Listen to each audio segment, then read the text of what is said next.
Sound and sound. All right.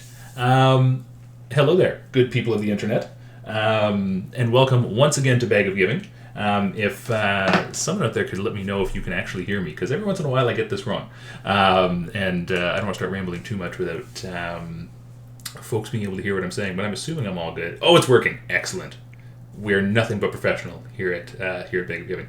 So yeah, welcome. If you are just tuning into our little series here for the first time, my name is Brandon Crilly. I'm one of the co-founders of Bag of Giving, along with Mike Underwood, who you might see joining us at some point in the chat partway through this evening.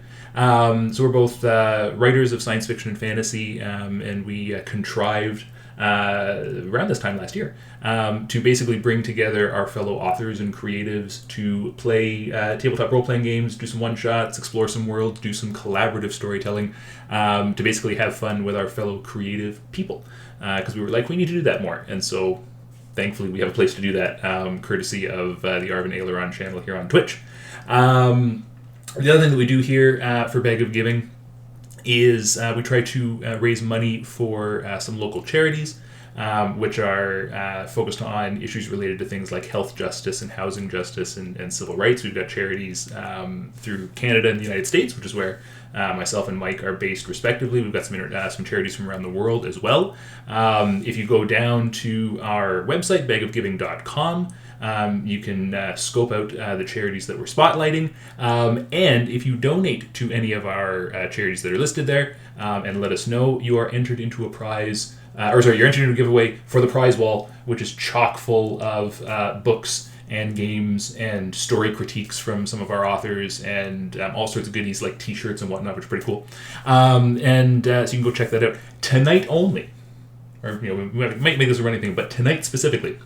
Because I feel incredibly grateful to those of you who tune in and watch us live. We're going to give away something tonight, just for you folks here watching us tonight, as a thank you for tuning in and supporting us here on the stream as we're back for our second season. So I will mention that before the break in terms of what you can do. So tune in, strap in. Maybe grab a blanket or something, because this one's going to be full of monsters. Tonight we're playing Apocalypse Keys, and I'm going to turn it over to our GM, Christiana, to tell us exactly what we're doing and lead us into the game. Christiana, it's all you. Hello, I am Christiana Ellis, and I cannot wait to play this game. As soon as I saw the Kickstarter go up, it suggested that the tone inspirations for things like Hellboy and Doom Patrol and Men in Black, and I said, yes, please. This is a game where Omen-class monsters work for a secret government organization to stop other monsters from taking over the world or destroying it. And what Omen-class monsters means in this case is that every single one of our PCs is an individual who is monstrous in some way and is capable, should they decide to, of ending the world. But for now, they've decided to help stop other monsters from ending the world. So it works out mostly. What we have in this game is it is loosely powered by the apocalypse, but it's also got some really nifty mechanics in it that we are going to delve into. But first, let's have everybody introduce themselves. We begin with a helicopter. This is a big cargo helicopter that has got underneath it a small cargo container that has been furnished inside for all of you. This is your transport vehicle to your mission location today. So what I would like is for each of you to just briefly introduce yourself as a player, but then I want you to describe your character and what they have been doing to kill the time on this long helicopter flight inside this sealed cargo container. So I guess I'll just call out. So Brandon. Sure. So, like I mentioned already, I'm Brandon Crilly. In addition to being one of the hosts and co-founders of Bag of Giving, I'm a sci-fi and fantasy author based here in the blighted, wintry hellscape of Ottawa, Canada. My first novel was Catalyst, which came out from Athos Arts in October, and I don't have a copy in front of me because that would have made sense.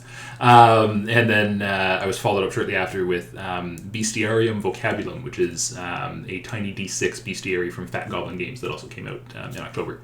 And I'm playing Coat Hook, who is kind of short, stocky, older gentleman, looks to be, you know, late 50s, early 60s ish, although who knows what his actual age is. He's got this kind of like stuffy, grumpy, almost like professorial sort of look, curly hair, glasses, kind of toad like. And he wears this heavy overcoat, which is part of where his nickname comes from, and this like almost Victorian-esque three-piece suit. And I guess I would have spent the time on this journey stuck in the corner with my back to everybody else, poring over probably 7 different books, each of which looks more boring than the last to anybody who actually goes and like glances at them. And they have to do with things like rituals and temporal causation and the infrastructure of like Rouen in France, like just random topics. And I've just been like poring over those and occasionally mumbling something under my breath that is mostly incoherent. Grace, how about you? Hi, I'm Grace P. Fong. I am a short fiction writer and illustrator. You may have seen my work in Uncanny Magazine and on Tor.com. Do a lot of illustration for Strange Horizons as well. I will be playing the character Alex Meyer, who is a former foot soldier who almost died, but then fed off of the fear of their dying compatriots and thus became a Omen class monster themselves. They're very much driven by survival of the fittest, and they are seeking to absorb the powers of other monsters in order to make themselves stronger so that they will never find themselves in the position of being a pawn in another war yet again. Yes, the irony of working for Division is definitely there. They are very much buckling at it. And so on this helicopter, they are spending their time looking at who they've been assigned to work with and analyzing whether they think they could, I guess, take that person in a fight. And if so, what advantage would come from consuming the powers of their compatriots and whether that would allow them to free themselves from the shackles of vision.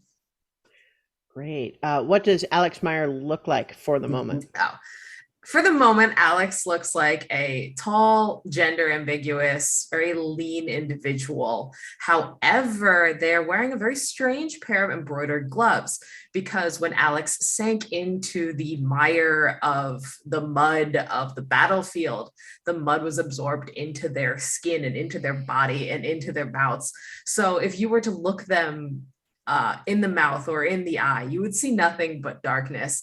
And these gloves hide the fact that their fingertips are blackened with the dirt and mud of their own death.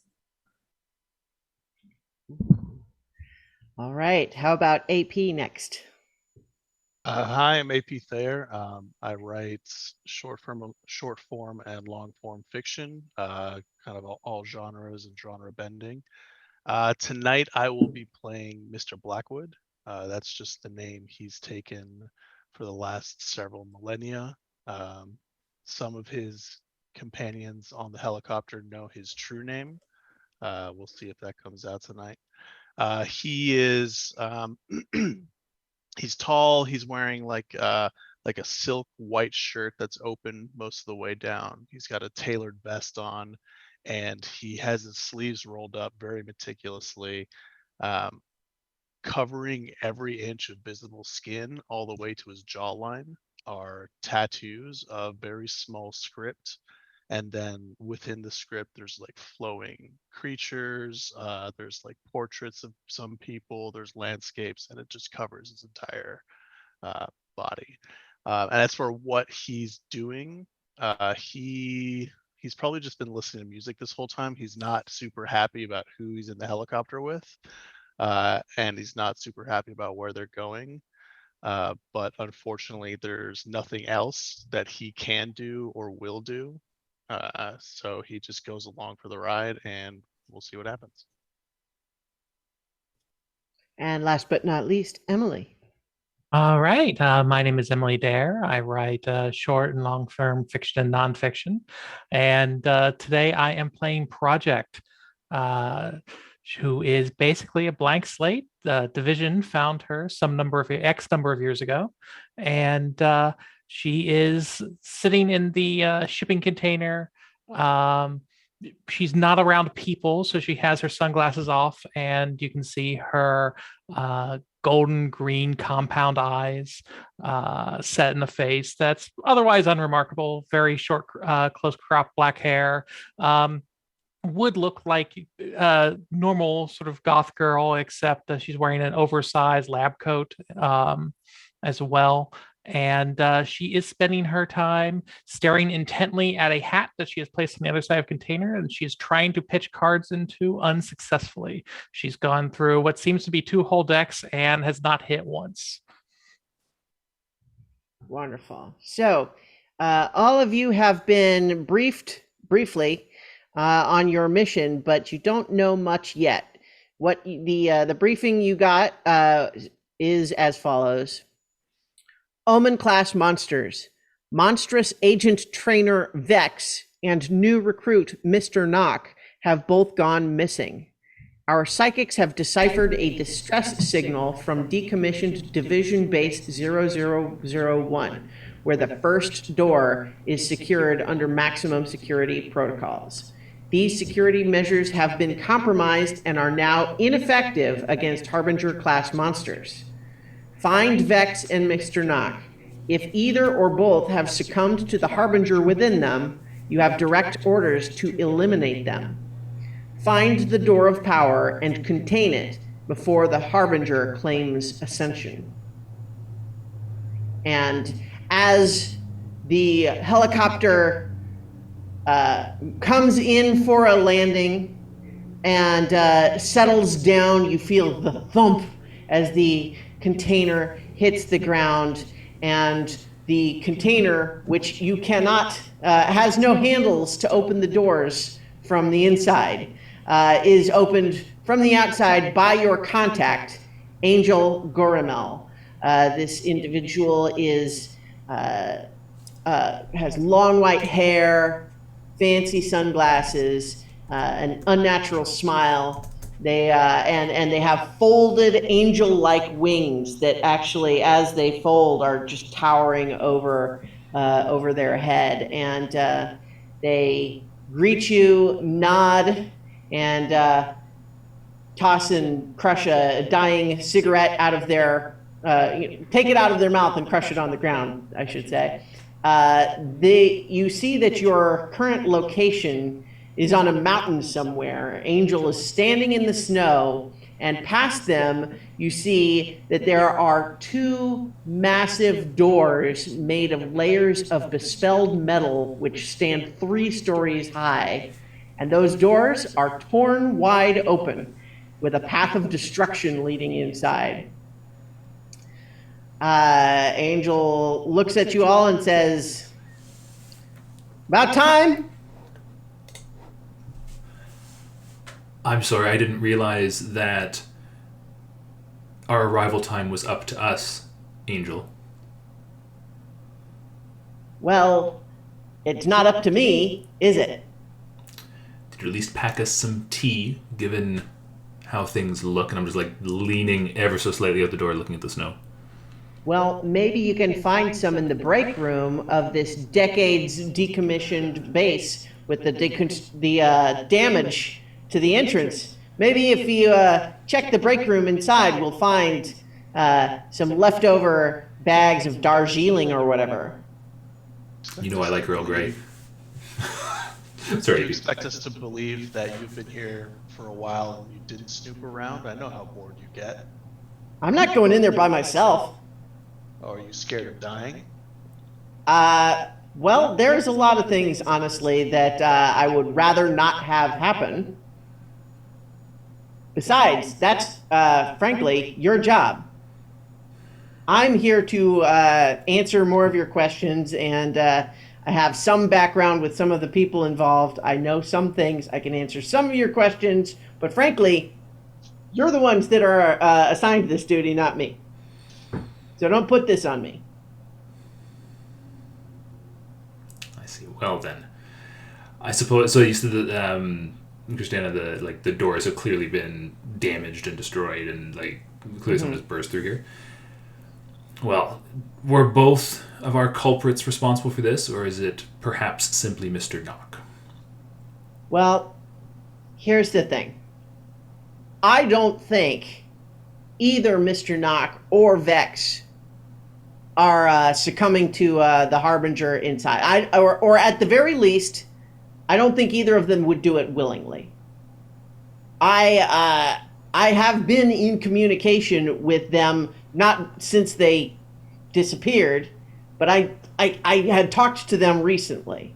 And I just didn't see anything like this coming. So I don't know what they're up to, but just based on what I know of them, I don't think that's what's happening here. I think there must be something more to it. But as for the doors, I don't know how that happened. I wasn't here, although Vex is, of course, child of the Kraken. How recently did you speak to them? Well, within the week, but of course it was 3 days ago that they had their big fight in the lunchroom at headquarters and tore up 5 floors of the building before vamoosing. So they were fighting about something, but then they left together.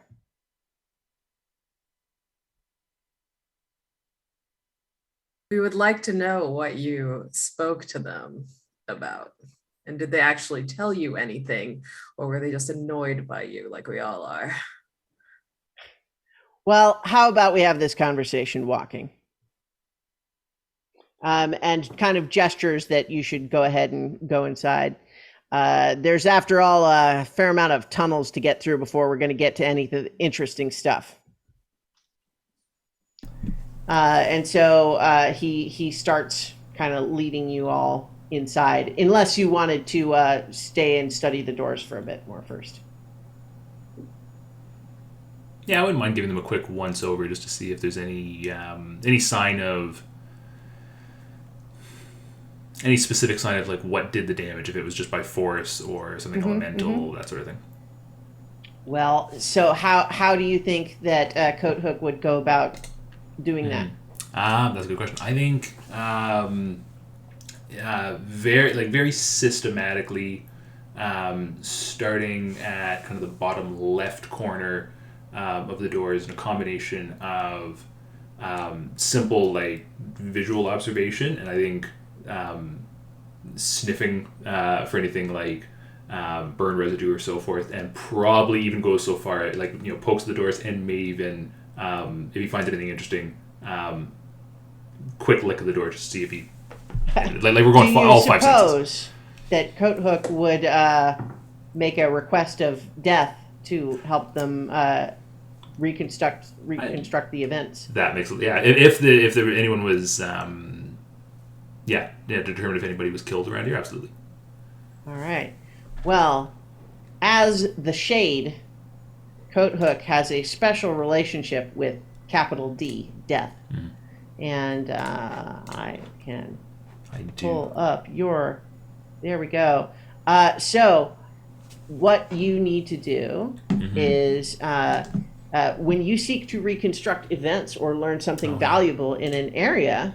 There we go. You need to decide to spend some darkness tokens and roll. Now, because I think we were kind of just in role play, I think that probably some of what you had said already might qualify for earning some darkness tokens. Cool. If you think that you... one of the interesting mechanics of this game, as we're going to learn here with the roll, is there are no stats, but instead you spend darkness tokens that you earn through role play, and everyone's playbook has different ways for them to earn darkness tokens. In your case, I think Coat Hook probably reacted with cold reason and logic, that sort of thing. Mhm. And so you decide to take between 2 to 4 darkness tokens, and Okay. you decide how many. I'll just. I think that only earns 2. I think. Okay. For me. Yeah. Sure. Yeah, and so what you can do is choose to spend one or both or neither of those darkness tokens, and then roll 2d6. And you roll 2d6 and then add however many darkness tokens you spend. Awesome.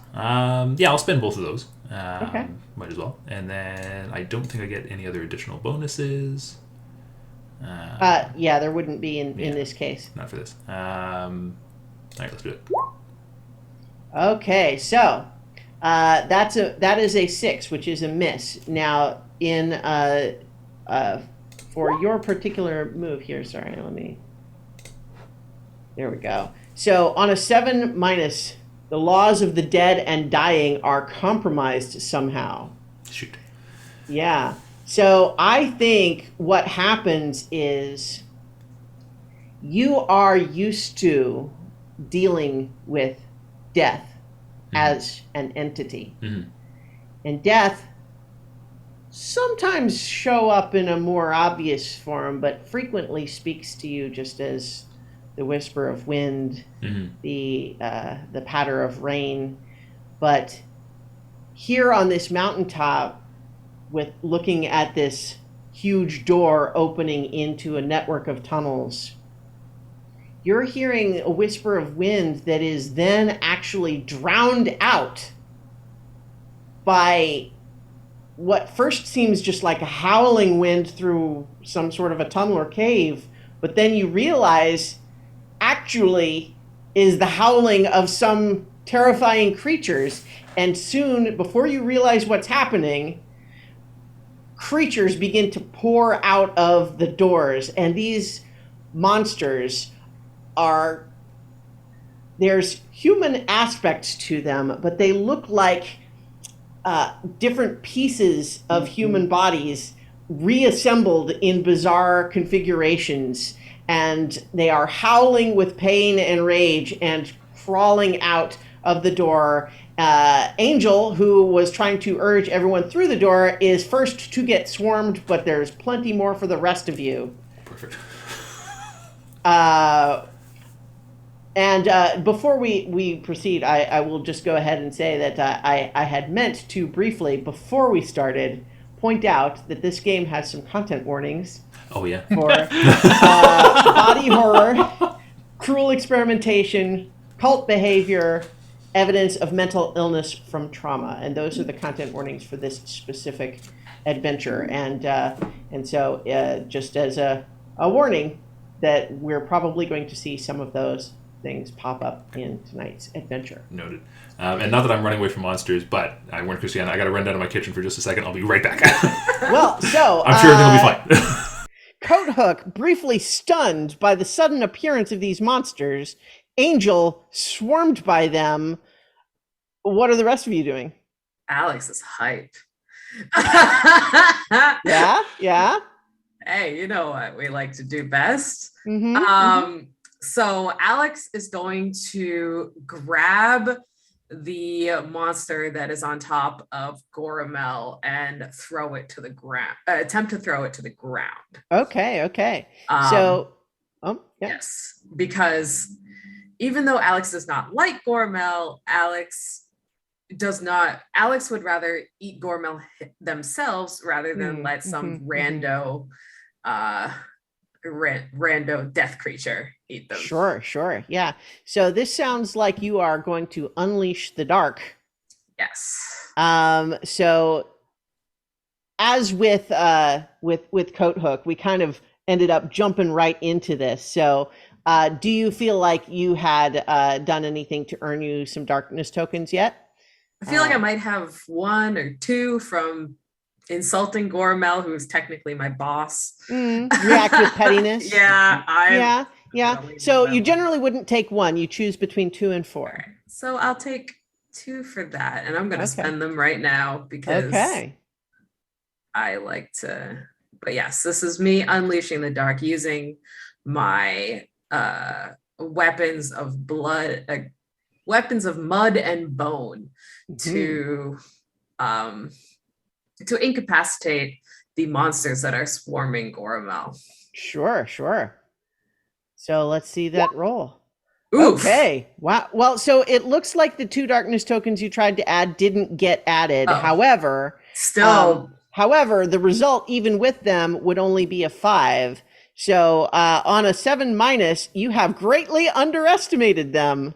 And I think what happens is, as you reach in to grab like a wayward arm attached to what looks like a hip of some kind and try to tear the creature off, you find that the arm just separates easily, but then the rest of the creatures seem to swarm and flow almost like the various connections to these various parts is entirely fluid, and it moves almost like water as these parts start to swarm up all over you as well. And so I would like you to take a condition. Cool. I am going the water-like nature of these zombie-like creatures reminds me of my trauma of having been drowned in the on the battlefield, right? So right now I'm suddenly reminded exactly how lonely I am. I've been taken back to that PTSD moment of my compatriots having to feast off of my compatriots in order to survive. All right. I'm taking a lonely condition. Okay. That's something that would be apparent to any of the rest of us. Like, so I guess in theory, it might be they haven't really role played any aspect of that yet, but I think that we will have to see. Probably it wouldn't be yet, because right now you can't see them very well because they're covered with howling monster parts.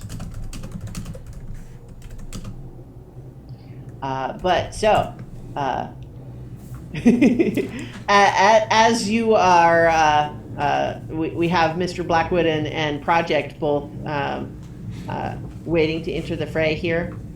Are you taking any action at this time? Blackwood's I don't want to jump in before Emily. Yeah. So I think Project will back up as far as she possibly can. And she will attempt to, just like she's met a strange dog, she will put her hand out and try to get one of an orifice to scritch under. Like, she's going to try to befriend one of the masses of body parts. Very nice. Okay, so is this are you trying to are you basically just trying to use your powers generally, or is it more about trying to understand what might be going on inside? She's trying to use her powers generally. She's basically trying to trying to force them to act calmly and be her friends. Okay. So that in that case would be still just an Unleash the Dark move. Now, once again, we I think, let's see, hold on. So for your I was trying to look for what it is that you gain darkness tokens where do you feel like you would have earned any so far? Like, I think we'll stop prompting every turn once everyone's kind of gotten into the rhythm of it a little bit. But or you could just try to do a move. You can certainly, in theory, get a success without spending any darkness tokens. So I do think that she's reacting out of cowardice, right? Mm-hmm. Backing up like that and trying to befriend them rather than fight. Right. Yeah, sure. So I will go ahead and roll. All right.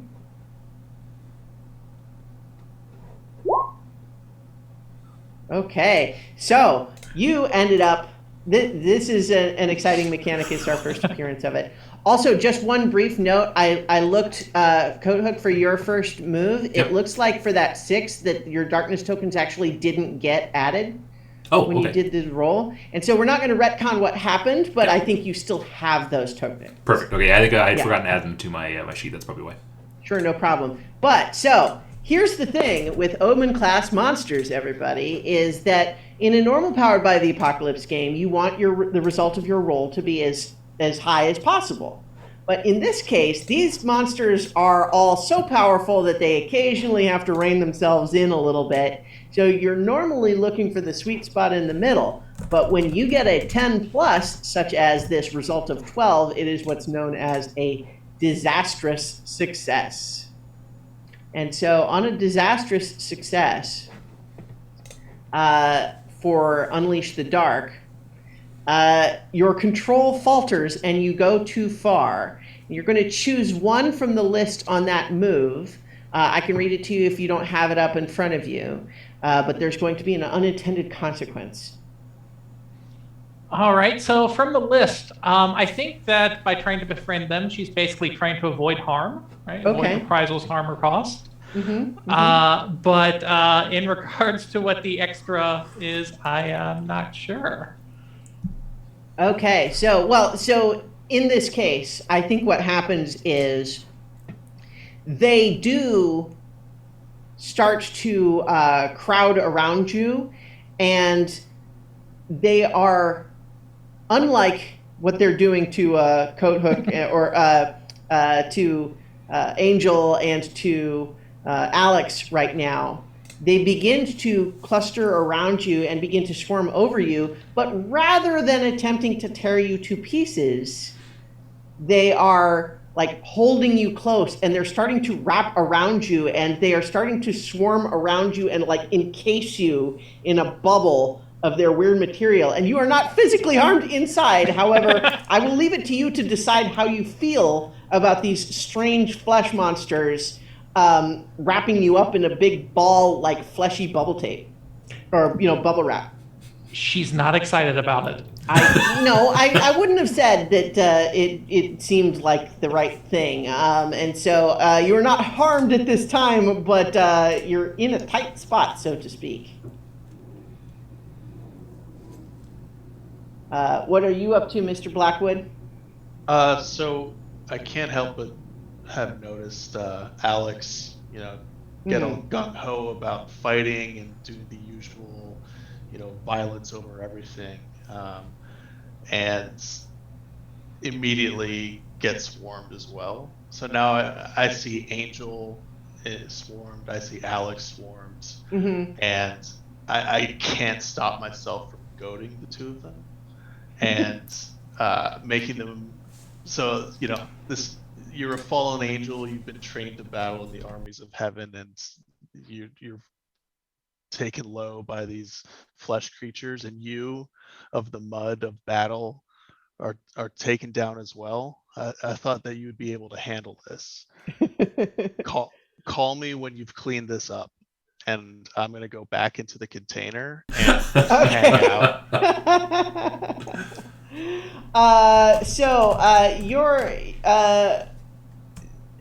I think that might qualify to me as being.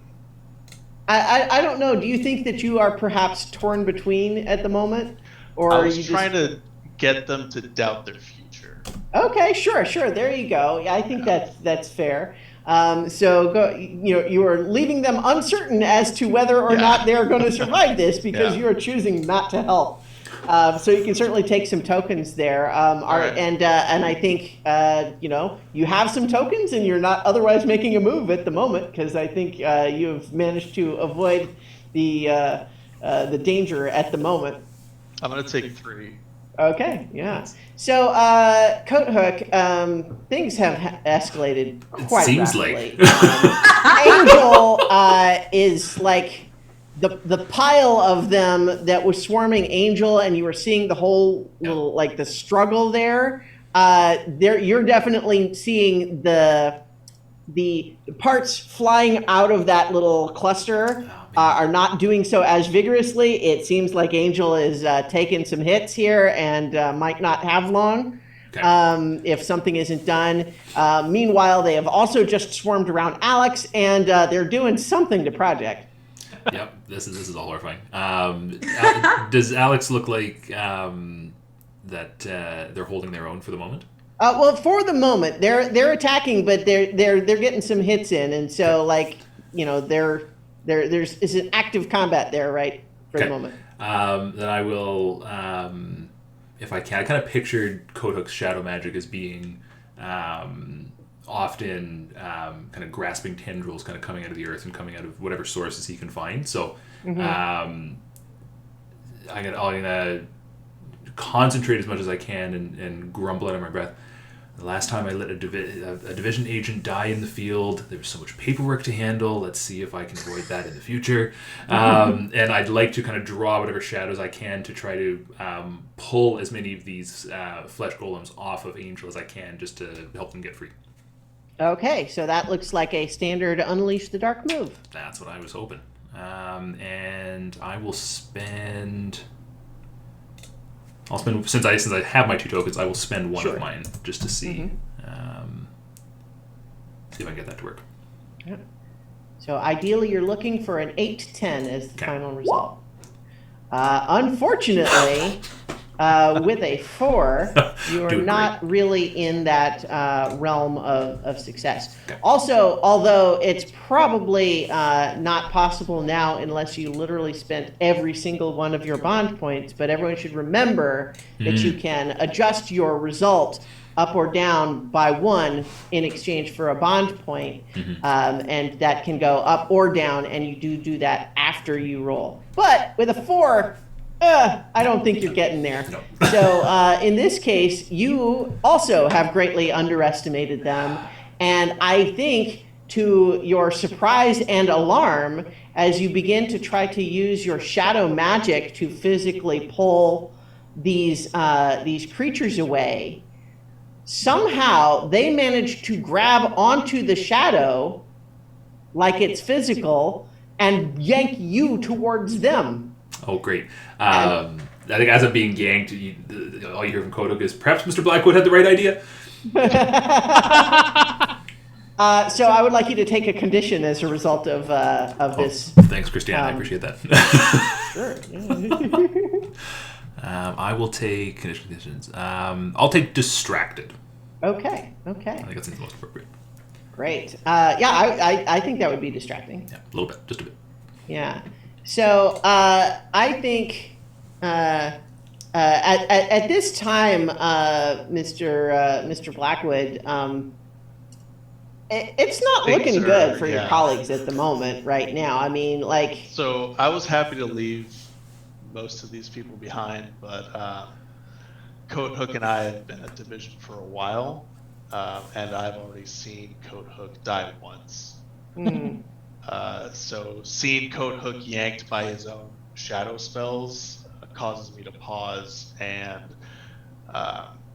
half annoyed, half maybe worried about Coathook. I'd like to peel back my mask of humanity. Okay. I'm going to use Harrowing Beauty and give myself a condition. And hope that that's enough to... So I want to reveal my true form, which is, I think most of the people I'm with have seen before, or I've hinted at before, to such a clear way as much of these as I can. Okay. Hold on. I'm trying to pull up my reference of that. So yes, this is Harrowing Beauty, and so you go ahead and you mark one condition. Do you chosen which condition this is? Merciless? Sure. And this will end an attack or interaction as your opponent is momentarily stunned by the revelation. And so essentially, I think as you do this shock wave of glory, awe, power emanates out from you, focused by the fact that you're still standing in the doorway of this cargo container. So it's kind of like a shaped really charge, right? Flashlight.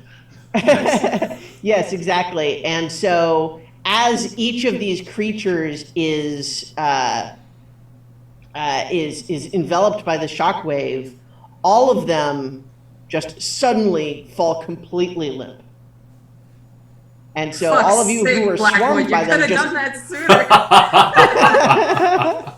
I thought you had it handled. So Angel, now revealed, is looking pretty beat up. Like he's in rough shape, but he looks up around and he's kind of stunned, and he kind of, gets up on one elbow and glances over to Mr. Blackwood and just says, "Show off." My sleeves a little bit. So I think all of you looking down at these things notice that they do still seem to be alive. They're kind of twitching. Right now they are clearly stunned, but it looks as though they may begin to recover in an unknown amount of time. Okay. We're on a mountaintop essentially, right? Right, yeah. You had only just gotten to this great big destroyed metal door, and we're about to go in through the series of tunnels. Okay. I don't necessarily have the ability to do this. However, I'm just throwing this out there, would one of my lovely companions have the capacity to perhaps sweep these devilish creatures off into the oblivion? Using me as a garbage can again. Hook, coat, hook. Only because you are so effective at it, my dear. All right. Well then, if knowing that we may gain something by absorbing whatever the fuck this is, we use our special move, which is the gnawing edge of hunger. So, let's see. The gnawing edge of hunger. When you surrender to the hunger within you, describe how your body transforms and what you feed on. And then you can spend darkness tokens and roll. And I think you also... so I don't know. Do you think that was particularly petty with your a suggestion was made? Also, for that matter, Coat Hook, you asked someone to follow your instructions. Oh, I did. So, yeah. And I did. Well, yeah, but so if you're sort of using me as a garbage can again, seems petty. So you could maybe take some if you want them. I would like them. I'm just trying to encourage you guys to think about when you're getting tokens, because having some is better than not. Absolutely, yeah. No, I appreciate that because I'm gonna keep forgetting. We are very petty, and also says that this garbage can will also eat you, Coat Hook, if you were to continue. If you ask us to do this again.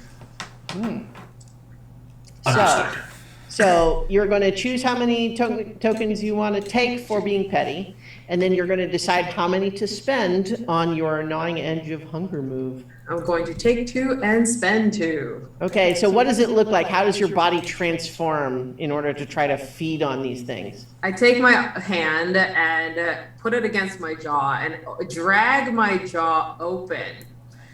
And then I take much further than a human mouth should be able to go. The tendons and the sides of my cheeks are actually made of that blackened mud from the battlefield. And I grab that disembodied arm that I had from earlier and I shove it down my giant maw. All right.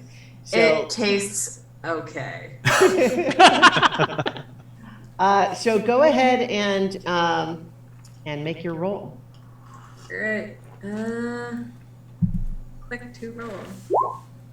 Okay, you got a 9, perfect hit. Nice. And so what that means is on an 8 to 10, you blunt the worst edges of your hunger and feed only as much as you need. Choose one. And you can either have your form become more human and clear a condition. You can describe who you wish you could feed on instead and gain 1 bond with them. Or you can give into the euphoria of the feeding, describe how you feel, and then create or replace a hunger condition to reflect this.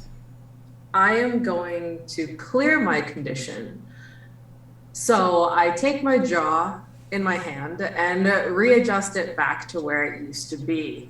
Then I pick out the bones as if I was a human being eating chicken wings and throw them onto the ground and describe that the taste was a little off, like it had been in the fridge for too long. I don't know if that actually really seemed more human, but You're trying, and that's the important thing. Yeah. So here's the question. Like, it seems as though Coathook's suggestion was to essentially get rid of all of them. Are you that hungry, or are you? What is that? What you had in mind, or?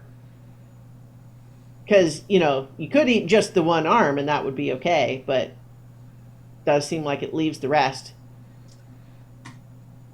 I could go further, I suppose. That Well, was but a snack. feed only as much as you need. Yes. I decide that was just a snack. It is a single chicken wing, and if you ever go to Wednesday Night Wings, you really can't just eat one. Yeah. So that was the tasting spoon. Yeah. And wait, as the keeper, am I allowed to ask you how the rest of them taste? Oh, sure. So I think what you find here is that these creatures, as seemed likely from their various shape, are composed of many different people that have been twisted and transformed in this way. And you realize as you're eating them that this must be people who were left behind when the facility was abandoned. Or maybe it's theoretically possible that more people came, but you know that there were people left behind when the facility was abandoned. So what could have made them be like this? Because they sure weren't before. But I think the flavor varies from person to person. All right. Based off of the fact that I know that people taste different, because we are made of many people that we've eaten, can we grasp at keys? Sure. Yeah. So you can do the grasp keys move as you study the available clues that you might get from consuming all of these. So eating and studying is just like culinary school. Exactly. Like So processing. Right. So you've got the grasp keys move, which you roll on just like the other moves. All right. I will click to roll. All right. Wow, you got another 9, perfect hit. So on an 8 to 10, you uncover a key. And so as you're going through and looking, thinking about what you're tasting and what you're gaining from them, you are... what you find, the more of them that you eat, is like every time you consume one, you get just this weird little flash of an image that you can't really make out as, like, it seems like an ultra close up on a very specific part of some image, and you can't quite make it out. But the more of them you eat, it seems like you're seeing whatever the shape is from different angles. And as you go through, you find that you are seeing a vision of some kind of an enormous shrine built out of bones and rot and stone and furniture from the site. But this thing is somewhere in the bowels of this base, 3 stories tall, with some sort of a ritualistic shrine of occult significance. I look at the nerd, Coathook, and so we look at the nerd and it's like, this is none of my business, but these things are whack. And I describe the vision process, and I'm like, and I also describe it to my compatriots as well. Everybody is able to hear about the vision that is occurring while I'm eating these. However, I'm slightly disappointed that they did not actually make me any stronger. Same like chicken wings. Well, I think what you conclude is that these things are not Harbinger class. Yeah. These things are like a side effect. And so that's why you don't think you got any sort of like a power from them. But yes, so on your little mystery map under uncovered keys, you can add Howler Shrine.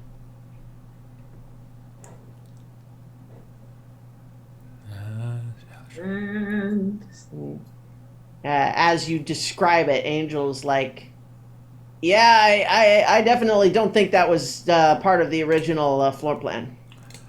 I don't remember a shrine being here. How long That has would it have been? stuck in my memory, such as this. Hmm. How much do you know about this place, Project? Do you happen to know what the layout was previously? Anything that might be useful for us as we venture forth? Everywhere I had access to, but there were some places that were off limits. What you would know is that this door is the only sort of physical entrance to the site, and that there is a network of tunnels that you have to go through before you get to the actual part that's more like a building and less like a cave.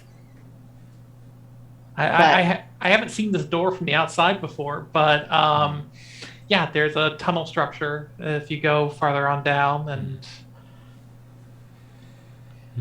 I see.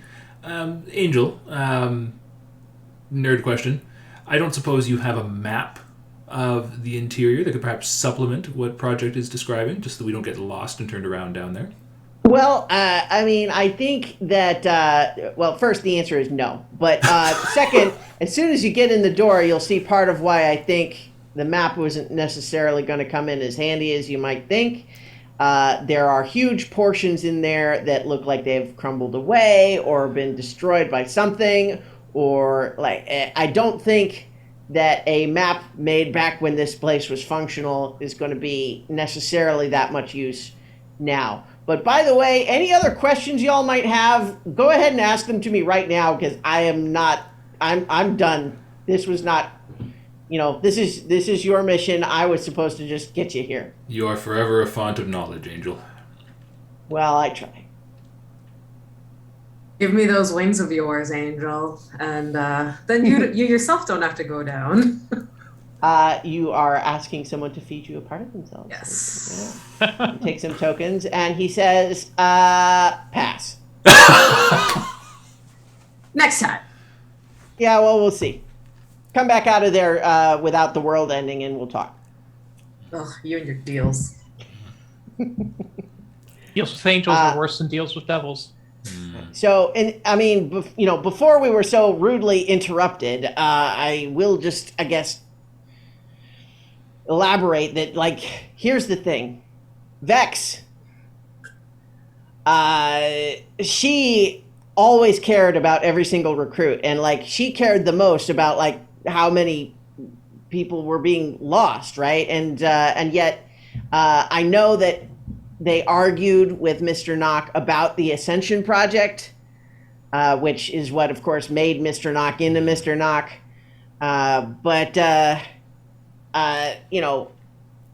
Mr. Knock was a star recruit, always followed orders, volunteered for the dangerous jobs.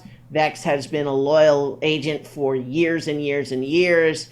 I don't see either of them just suddenly snapping unless something else was going on. Unless everything that I warned people about with Mr. Knock and Ascension in general has happened to come true. But no one wanted to hear that in the first place, so I don't even know why I bothered describing it. Yeah, well, so I think that if you see more of those howlers, you can tell them that you told them so. Perhaps, Coat Hook, you can enlighten the rest of us. We're not all privy to your inner office memos. Again, I send them around every week. I don't understand why no one reads them, but fine. So the Ascension Project, and Mr. Knock specifically, the goal was to create something, and I believe the words that they used were exponentially powerful.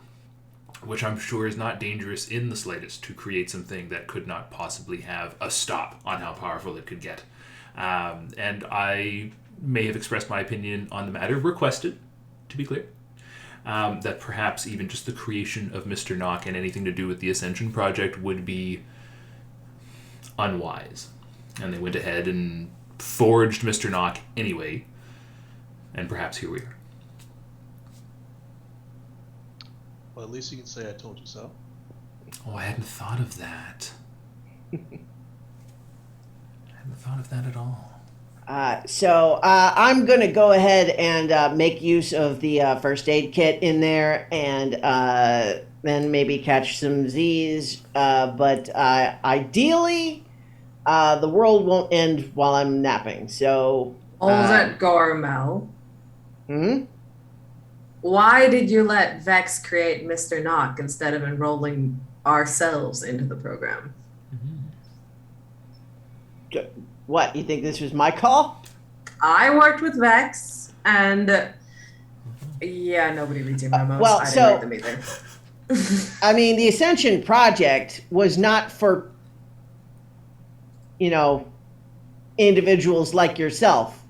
The Ascension Project was for people who are just like a little peculiar. They got something about them, but they're not like, dangerous or powerful. And it's like supposed to make them powerful. That was the whole thing. I mean, Mr. Knock was like a little girl and the monster from under her bed. Can you tell us anything about the little girl and the monster before they became Mr. Knock? I mean, it's not really my crowd. I Who learned, is I your met crowd? Mr. Knock once they were Mr. Knock. I see. Some informant. Fuck's sake. If the goal was to create an uncontrollable, dangerous entity, then I guess score 1 for division. Well, I mean, I guess that remains to be seen, right? I mean, we don't know what's happening down there. This is true. Perhaps we simply need to go and take a look around. Sounds like a plan. I'm still hungry. Is there any way that we can find out? This is me asking the keeper. Like, is there some kind of division briefing that we can look at that would tell us about the little girl and the monster? I think, unfortunately, so I think we could probably, we gave Coathook a little bit of a connection there. So if you wanted to just spin some lore, that would be fine. But I think also the short version is your briefing is what it was. And it is perfectly within the character of the game that you're frustrated with how little information it contains, and that perhaps the way to find out more would be to delve further into the base. But that's not to say that you can't learn some lore. So before we go any deeper, Coathook, was there anything in one of your memos that might give us a little tidbit on who they were before they became Mr. Knock? Well, what little I was able to determine, and out of character, I can just kind of... Yeah, just Okay. Whatever. Cool. Don't worry about it. You can do whatever. From what I was able to determine, this particular young person came from means, had a fairly comfortable existence from what I was able to determine. In fact, the only unusual thing, the only unfortunate thing that ever happened in her life was this monster under the bed. But it's... And meeting division. Oh, and meeting vision, obviously. Obviously. Sorry, Angel. But... yeah, so those two things, if it wasn't for the monster, she probably would have lived a perfectly normal, comfortable upper-class existence.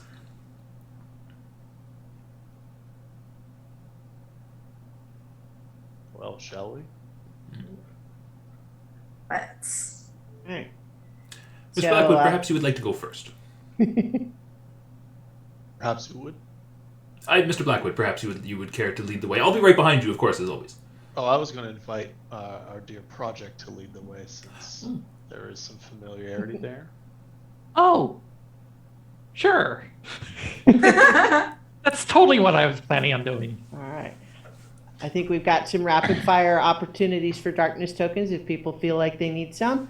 But otherwise, you can all venture forth into the dark tunnels below. And there are periodically within these tunnels sort of flickering emergency lights that seem to be flashing. Your impression is that these lights are not just on all the time. They have activated as a result of the breach in security. But they give you at least a flickery view of the tunnels as you make your way down. However, the wind continues to howl through them.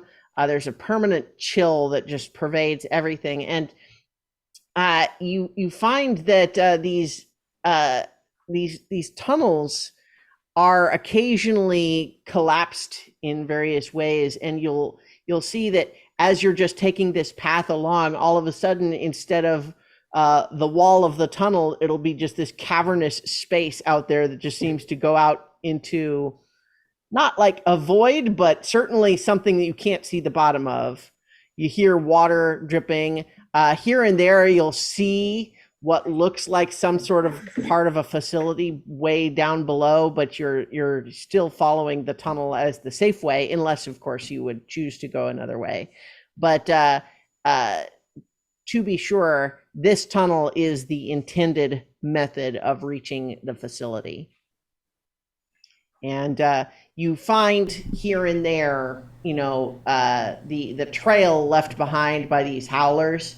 And occasionally echoing through the facility, you hear what sounds like perhaps there are more of them deeper within. Emily, with my how was it phrased on my sheet? My machine's powered by soul magic power. Would I be able to kind of cobble together or pull out of my coat something complicated enough to almost act as like, I don't know, radar for flesh golems, just to let us know if anything's getting close? Yeah, sure. You want an alien's motion detector? Yeah, something like that. Nice. Okay. Sure. Well, let's see how well your soul magic machines are capable of generating such a device. So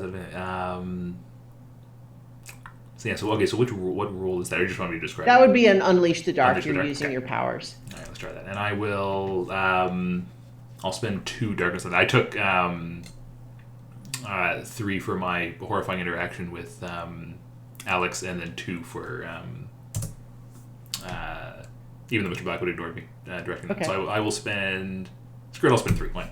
Okay. So one note moving forward for everyone: remember that if you ever have 5 after making a move, meaning like if you do something that gives you some. And then you have 5 left over, then you are torn between because you're letting it build up in you. But that is a voluntary thing. So just bear in mind that that's a mechanic. It's not something that like, oh no, I forgot, and now it's having to happen to me. Mm-hmm. It's intended to be an opportunity for role play. But that does happen if you accumulate too many darkness tokens and don't spend them. Okay. I'm gonna spend those for now, and then I'll keep that in mind. Okay. Kodok looking not grumpy, but a little more nervous than normal. Okay, well, you got an 8, so that's a perfect hit. Perfect. And so basically in this case,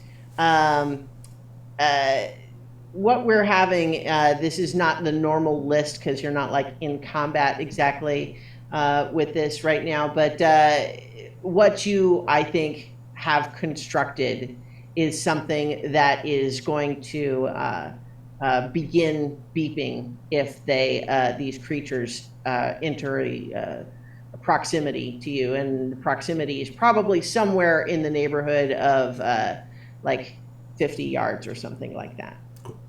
Perfect. Yeah, I think as I cobble it together, I'm describing in like far more detail than is necessary directly to Alex. Because you got a perfect hit, I'll actually give you the choice too of, do you want it to also detect non-flesh golem, please, non-howler creatures? creatures? That'd be sweet. Okay. So it makes a different tone Nice. If it detects non-howler life forms. Perfect. Yeah, which I explain in detail. I'm showing all the Yeah. components and stuff. And not really looking at Alex, but describing it. So you've made your way through these half collapsed and collapsing tunnels, heading down to the facility itself. And once you arrive at the research center, to be sure, this area definitely, you remember this place, but you don't remember it like this. Has been abandoned for decades, and now it has been rampaged through. And so it's in rough shape, but there does appear to be power. And there, I think, as you kind of enter the sort of first facility, you can see that there's sort of this big lobby that has various wings that go off to different laboratories. And I think as you enter the this lobby, you actually spot that one of the labs, kind of ahead of you, not only has power, but like you hear like what sounds like like benchtop machinery running in there, and there's seems to be some kind of actual activity in there. And as you are getting into about that area, the non-howler life form beep begins to go off on Coathook's device. In case anyone wasn't listening, that means something is coming our way. So I would invite you to tell us what that beep sounds like. I think it sounds like bone being scraped over stone. Nice. So you all hear that. So that's the alert. Thanks, nerd. You're welcome. So it didn't look like this when I left it, but there's also looks like there's power over there in one of the labs, and people or something in the lab. If somebody would like to check that out. Yeah, in fact, actually by one of the windows, you see just a little bit of a silhouetted figure pass by one of the windows. And then there's actually a bizarre, strange little like flash of orange light. And for a second, in the place where that silhouette was, you see sort of a similarly shaped silhouette made out of orange light that starts to fade generally, even as the silhouette itself moves past the window. Yeah, interesting. So is that kind of the direction where the or I guess, yeah. Well, now that you've gotten here, there is definitely damage, but it's not an obvious trail to follow. Okay. Perhaps let's see who's home. Anything look different, Project? You're the only one of us who's been here before. I'll be honest, everything looks pretty different. If you wanted to try to draw any conclusions or come up with clues based on what looks different, you could do so. Yeah, I will go ahead and try that. Yeah. So this would tell us, like, are you using your powers or anything? Like, what does it look like, or what are you doing in order to try to do this investigation? Yeah, I think she's going to try to use her powers to basically get like a psychometric read of like the area, and so she'll even like lean down and take one of her gloves off and put her hand on the ground and try to get a feel for like what has happened here, like especially to try to contrast it against what she remembers. Okay. So go ahead and choose how many darkness tokens you would like to spend. I have 2, so I'll go ahead and spend 2. Okay. And I will roll. And so with an 11, that is a disastrous success. So on the grasp keys move with a disastrous success, you uncover a key, but there's a significant complication, cost, or fallout. The keeper will tell you what it is. And so I think let's see. I think that you. Let's see. I think that you find that there is you're starting to get a mental picture, and then you're looking through.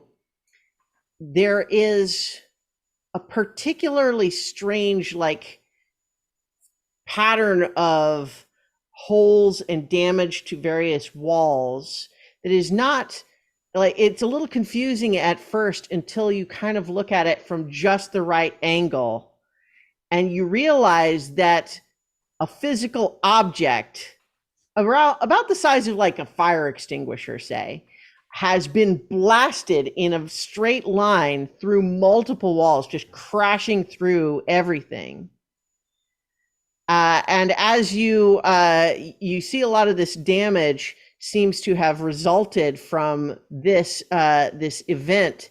And as you kind of look and follow to where this thing ended up, you have the horrifying memory that this is, in fact, a weapon that was developed by Division and tested at this facility. And you realize that you saw it here when you were here. But suddenly you have a memory of seeing it at the old place where you were found, and seeing it, a weapon used on you. But that's all you remember about it. And so now something appears to have gone wrong with it, resulting in this damaging effect. But you have found an experimental Division weapon that you remember at one time being used on you in context you don't recall. So the clue is an experimental weapon developed by Division. And I would like you to take a condition as a result of uncovering this memory. Definitely. Yeah. And I think to some extent too, actually, you know what? Instead of the condition, I'm going to ask you to take the condition, but I think that this is also a very traumatic memory. And so I am tempting you with what the darkness demands, because the darkness demands of you to destroy your friends before they destroy you, right? And this is suddenly a Division tried to kill me once. And maybe that's why you don't even remember anything. And not only that, but the thing they tried to do it with is here now and has been continued, like work has continued on it. And so torn between as a move is a little different than the others, because it's not a roll. It's instead just when you are torn between your monstrous nature and your human heart, you make a choice between let your monstrous nature show and describe the damage your outburst causes, and you mark 1 ruin, or describe how you diminish your power and conform to the pressures of humanity and lose all the current darkness tokens that you have. Or you can spend a bond with someone to describe how they directly or inadvertently help you regain control. All right.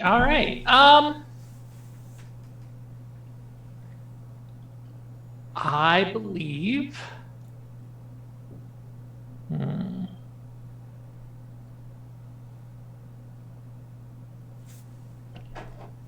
Yeah. So,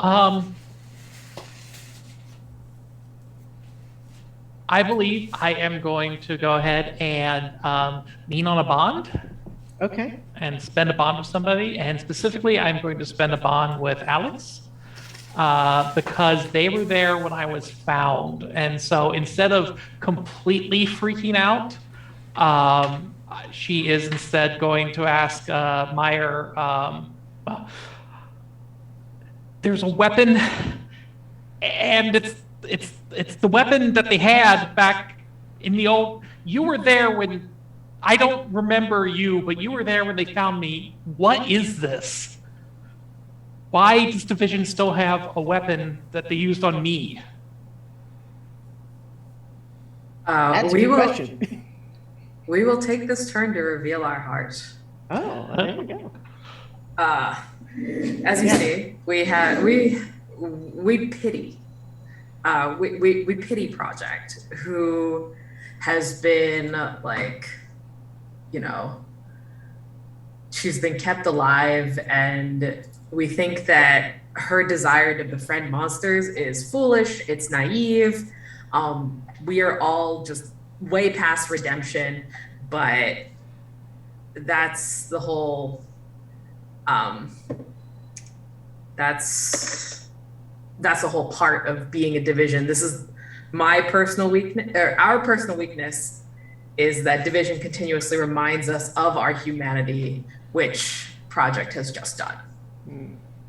So I will spend 3 and roll. So when you reveal your heart and try to sincerely connect with someone, you make the reveal your heart move. Look at that, a 10, perfect hit. So on an 8 to 10, your heart reaches theirs, and you get to choose one from the list.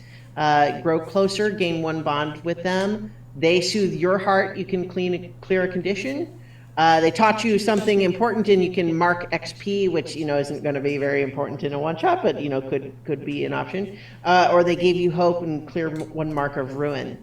Ruin, which we kind of just touched on briefly a moment ago, is basically sort of the track of each one of you is theoretically capable of becoming a harbinger, which could end the world. And the more ruin you accumulate, the closer that is to happening.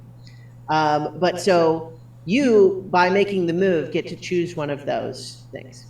I choose to develop 1 bond with Project by reminding Project that even though she had a weapon used on her, that we are all weapons, but we are not weapons in the way that objects are weapons. We are weapons that can make choices. So I remind Project that she has control of her life, and even though she does not know what happened then, she can continue to choose what happens now. Just as we chose when we died the first time. Nice. One of the things that I like about this game is that this type of move, this sort of like comfort someone or reach out to someone move, starts just from Alex choosing to reveal something and reach out. And it does not require a response from the other PC in order for those benefits to be gained. But if Project chooses to deepen the connection between the two of them, Project, you can also choose one of those things from that same list. Oh, okay. Yeah. Well, yeah, then I absolutely will make that choice as well. Yeah. So you can gain the bond back that you spent, or for example, you could clear the condition you just took. I will go ahead and clear my condition then. Okay. It's like, okay, all right, I'm not going to be paranoid. I'm just... Yeah. So, Coat Hook, at the risk of jumping to conclusions that you might be bored by some of that drama, I've drifted to the other side of the room. Yeah, I think specifically what you realize is that while Project followed this trail in one direction and found the weapon which had somehow been blasted backward through the walls, and it occurred to you, what's on the end of that? The other end. I'm very curious. And so I think as you make your way over and peer down this hole that's been made through several walls, you see what appears to be, through a couple of layers of hallway, some sort of a strange, like, it's a laboratory that seems to have like a big half-smashed aquarium in it. And there seems to be some kind of a shape in it. Oh, I'm most definitely going and investigating that. Yeah. You just going off by yourself, or are you bringing everyone else along? I mean, I'll try to catch Mr. Blackwood's eye first, and then I'll like just make an idle but clearly I'm already fixated on, and I'll not trying to hide it. I'll just kind of shuffle my way in that direction. Okay. Yeah, seeing the two of them, kind of go to the corner and make this connection just reminds me of how alone I really am. So I definitely chase after, not too quickly, but definitely at like a power walking speed after Coat Hook. Sure. You want some tokens for feeling lonely? Take the loneliness tokens. Take them. I'm already at 5. Oh, damn. Okay, you don't have to take any. It's always optional. Gotcha. Yeah. So I'm gonna take 4. No, there's certainly not a rule that you are forced. Like, that would be a pretty bad mechanic if it would say, well, if you don't want to get too many, you can't role play. That would be a bad game. So it's always voluntary, but certainly you are on the track of getting more if you need them. But so you're gonna follow after Coat Hook? Yeah. Okay. Well, I think this might be happening while Project and Alex are still talking. So, like, the two of you kind of figure out how to like navigate around the actual passageways to try to get to this other laboratory that's on the other end there. And when you make your way inside, you find that this is a laboratory that at one time had a big, like, floor to ceiling aquarium, but something has shattered the glass at like the mid-level point, and so from about 4 feet down, it's intact and filled with water. But above that, it's shattered, and so the water is only up to that level.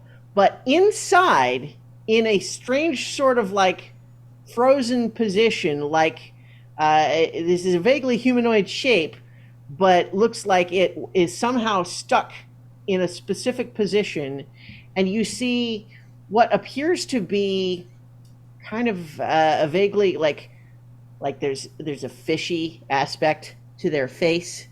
They seem to have gills.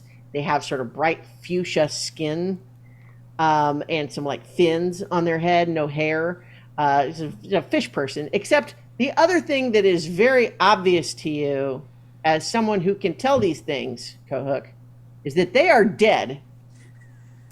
But nonetheless, as you enter the room, without moving physically, you sense a vague telepathic presence in your head that's just like, visitors?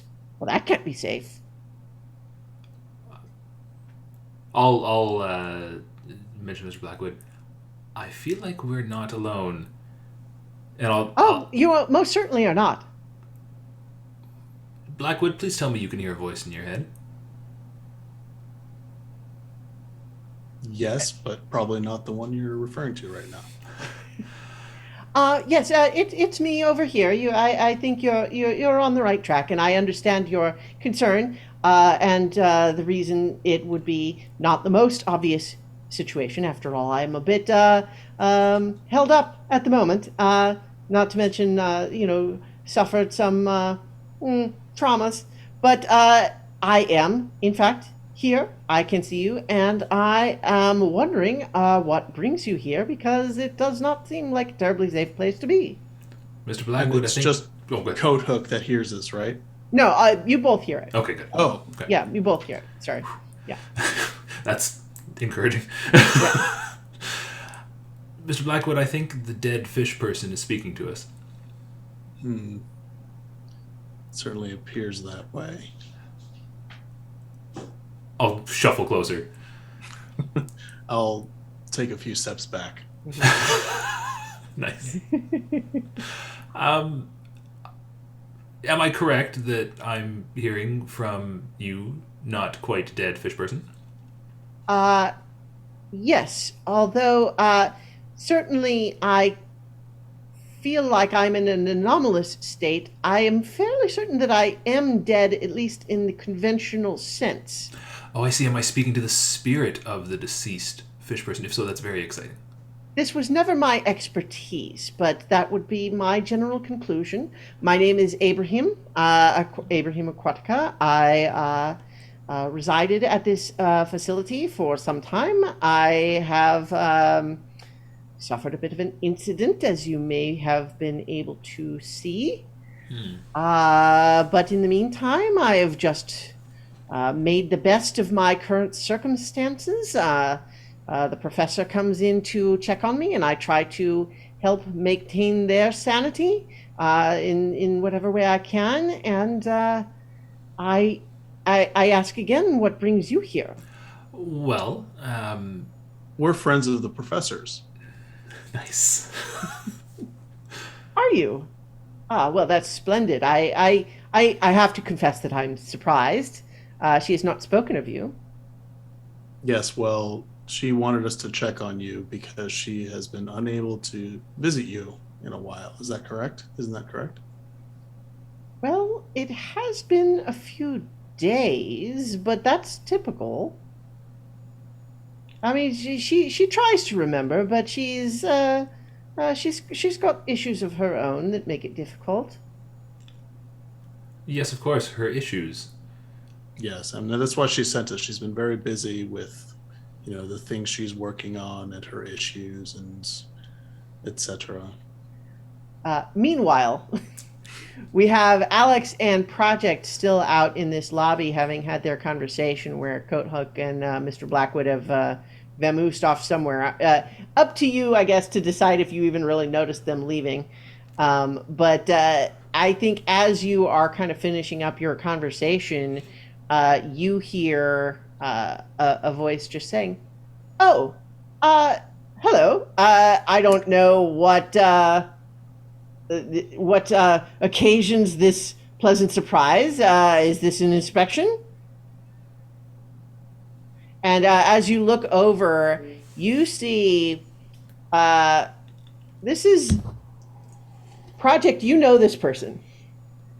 This was the nice one of the people who kind of took care of you when you were here. She was presumed dead decades ago when this place was abandoned. She doesn't look any older, although she is certainly extremely disheveled in the way that, if we imagine, let's play a mental picture game. A mad scientist who's gone probably a couple of weeks without showering, and who has, in the absence of a notepad, taken notes on their body. Pretty much every inch of available skin has been used for writing various bits of scientific notes on. She is wearing extremely bizarre goggles that have several different colored lenses that seem to be rotating in and out and changing themselves at an unknown or arbitrary even frequency. And as she approaches you, there's a couple of brightly colored flashes, and you see that she periodically leaves these weird light up after images of herself as she moves. So there'll be an instant where she's still moving, but where she was a moment ago is this frozen, glowing image of her. And you notice as you see a couple of those that they don't actually even all look quite the same as the living woman you see. Sometimes there's just subtle differences, like the hair is shorter in that one, and on that one she's not wearing the lab coat. Alex does not know this person, but we comment that she looks like she took fashion advice from both Blackwood and Coathook, and it was the wrong advice.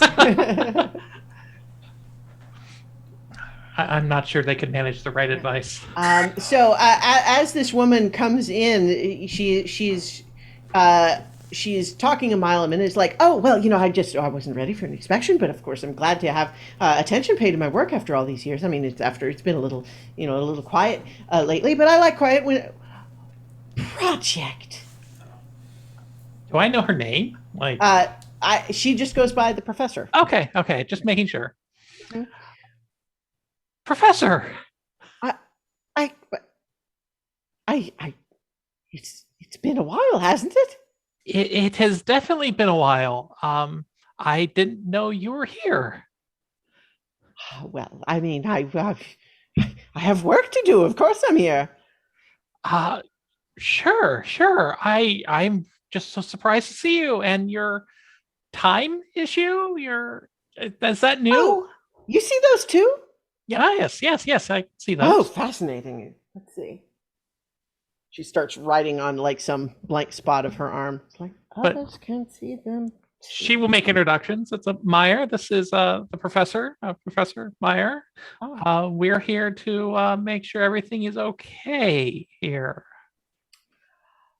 Well, I suppose that depends on who you would ask. I think there are probably some who would say that it's not. It is quite dangerous right now.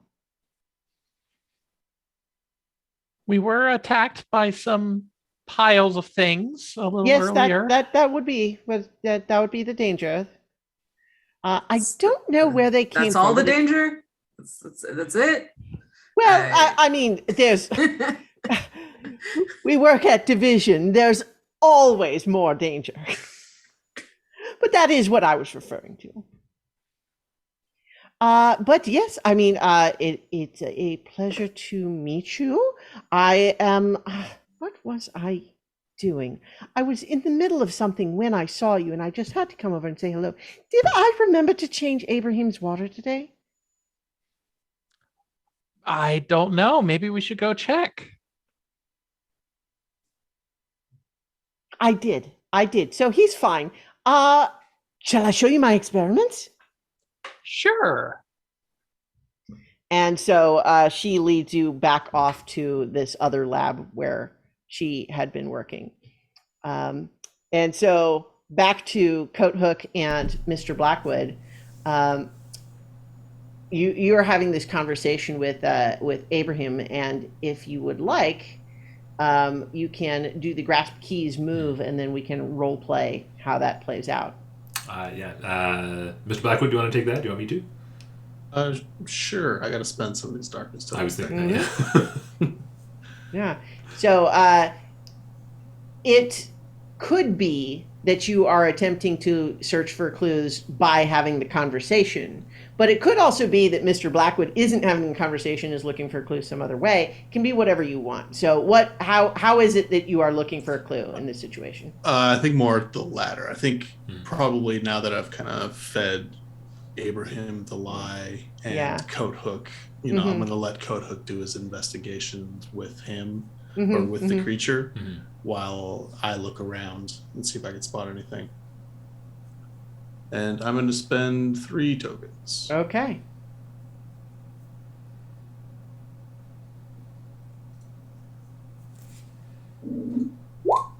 Okay, you got a 12, which is a disastrous success. Perfect. Yeah, you uncover a key, but there's a significant complication, cost, or fallout, and we'll tell you what it is. So, I think let's see what your key is.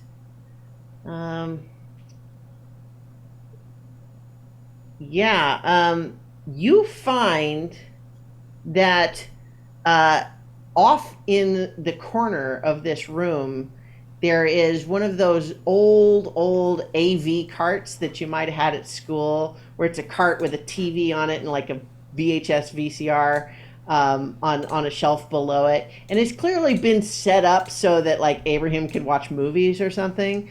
But the tapes that are around it aren't like, Ghostbusters or Homeward Bound or something. They seem to be labeled with like names and dates. And there's one of them that's like it's popped out like there was an auto rewind and then it eject. So I think maybe you just go ahead and you push that in. What does it say? It says Bella, January 1964. And that doesn't mean anything to me. Well, the name Bella does because that's the name of Mr. Knock's previous form. But 1964 is... Coat Hook, didn't you mention Mr. Knock's previous forms? Was her name Bella? Yes, it was actually. Why? Why don't we watch something? Push it in. If you think it'd be useful. And so what you see is security footage of some sort of a laboratory room that has been set up like a child's playroom. And there's a little girl playing with toys. And the thing is, having seen photos of Bella at that age, Coat Hook, it's clearly her. But the little timestamp on there indicates that this is easily 30 years before it should have been the right time for that. And in this room, she's playing with some toys and she's kind of singing just a little nonsense children's song to herself. But then there's a bed in the corner and you see the shadow under the bed start to like leak out in a way that like it shouldn't naturally. And it's a way that you have seen before, Coat Hook, with your own shadow magic. But this resembles it's some other source. And sorry, I just noticed something in chat pointing out that VCRs didn't exist in 1964. But Vision had them, of course. Thank you, chat. In any case, as the shadow sort of merges out, you can see eyes lighting up in it, and there's hands emerging to reach out. And for a second, it looks as though it's like sinister, like it's going to grab the child. But then you see the hands just start to help with the block tower she's making. And then as she's singing this song, as soon as the monster starts helping her, there's some sort of a weird interference starting to happen on the tape. Like the tracking is getting all weird. And the song doesn't really sound any different, but you see this electromagnetic interference happening on the tape. And in the room on the tape, the lights start flickering. But then as you're playing that, the lights in the room you're in start flickering. And Abraham just says, "Oh dear." And we cut back out to Alex and Project with the professor. She was giving you a lot of gobbledygook that made no sense. She's techno-babbling at you about her experiments, and you're not making anything of it at the moment. But what is happening right now? First of all, the key that you got is videotape of Bella years too early. But what you also realize, though, is that you hear something. Coat Hook, what you hear first is the beeping, the other beep from your device. Uh-oh. Yeah, what does that one sound like? That's a good question. I think that one sounds like the dry rustle of mummified flesh, like two sheets of mummified flesh kind of rubbing against each other.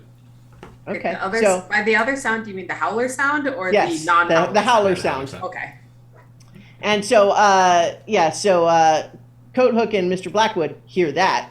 What Project and Alex and the professor hear are the howls coming in. And this time, there's a lot more of them.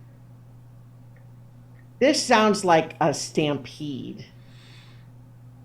Like you're starting to feel like the whole facility vibrating. And I am, in fact, ticking the doomsday clock. Boom, boom, boom.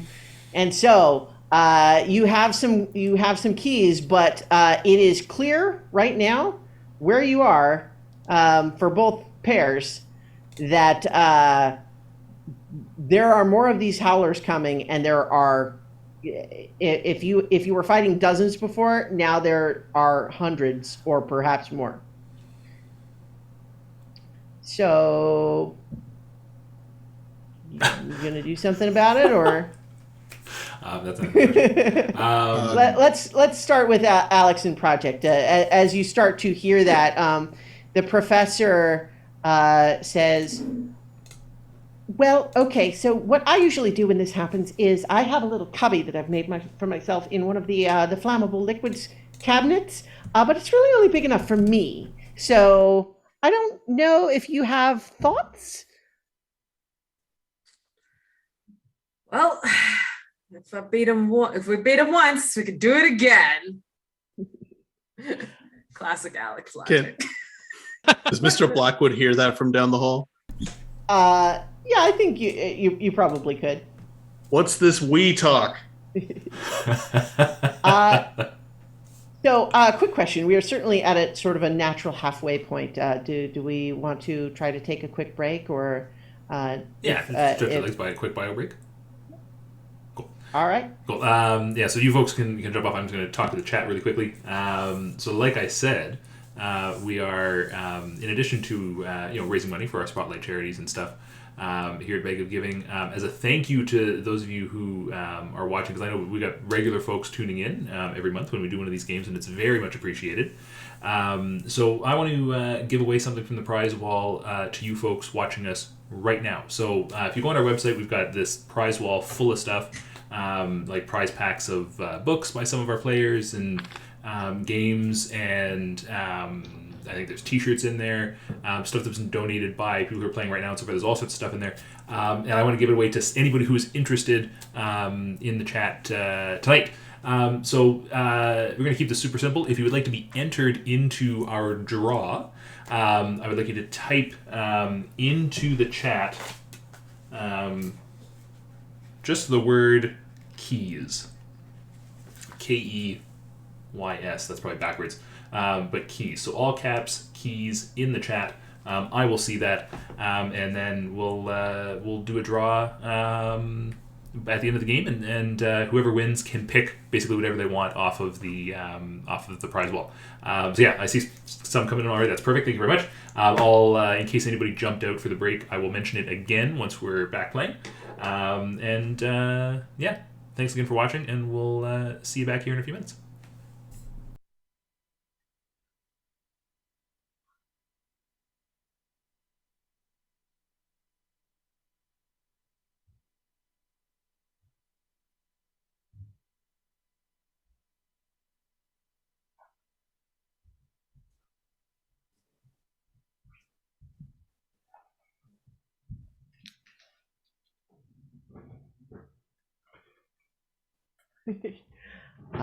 I'm just noticing one particular camera being blocked, except for a very cute kitty in the background there.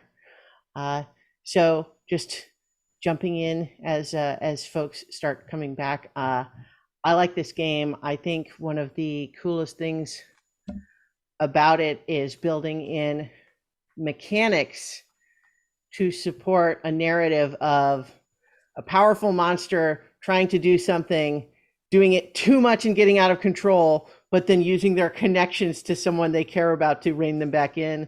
I just think that's very cool. And to have the mechanics of the game actually support and encourage that sort of stuff is exciting to me.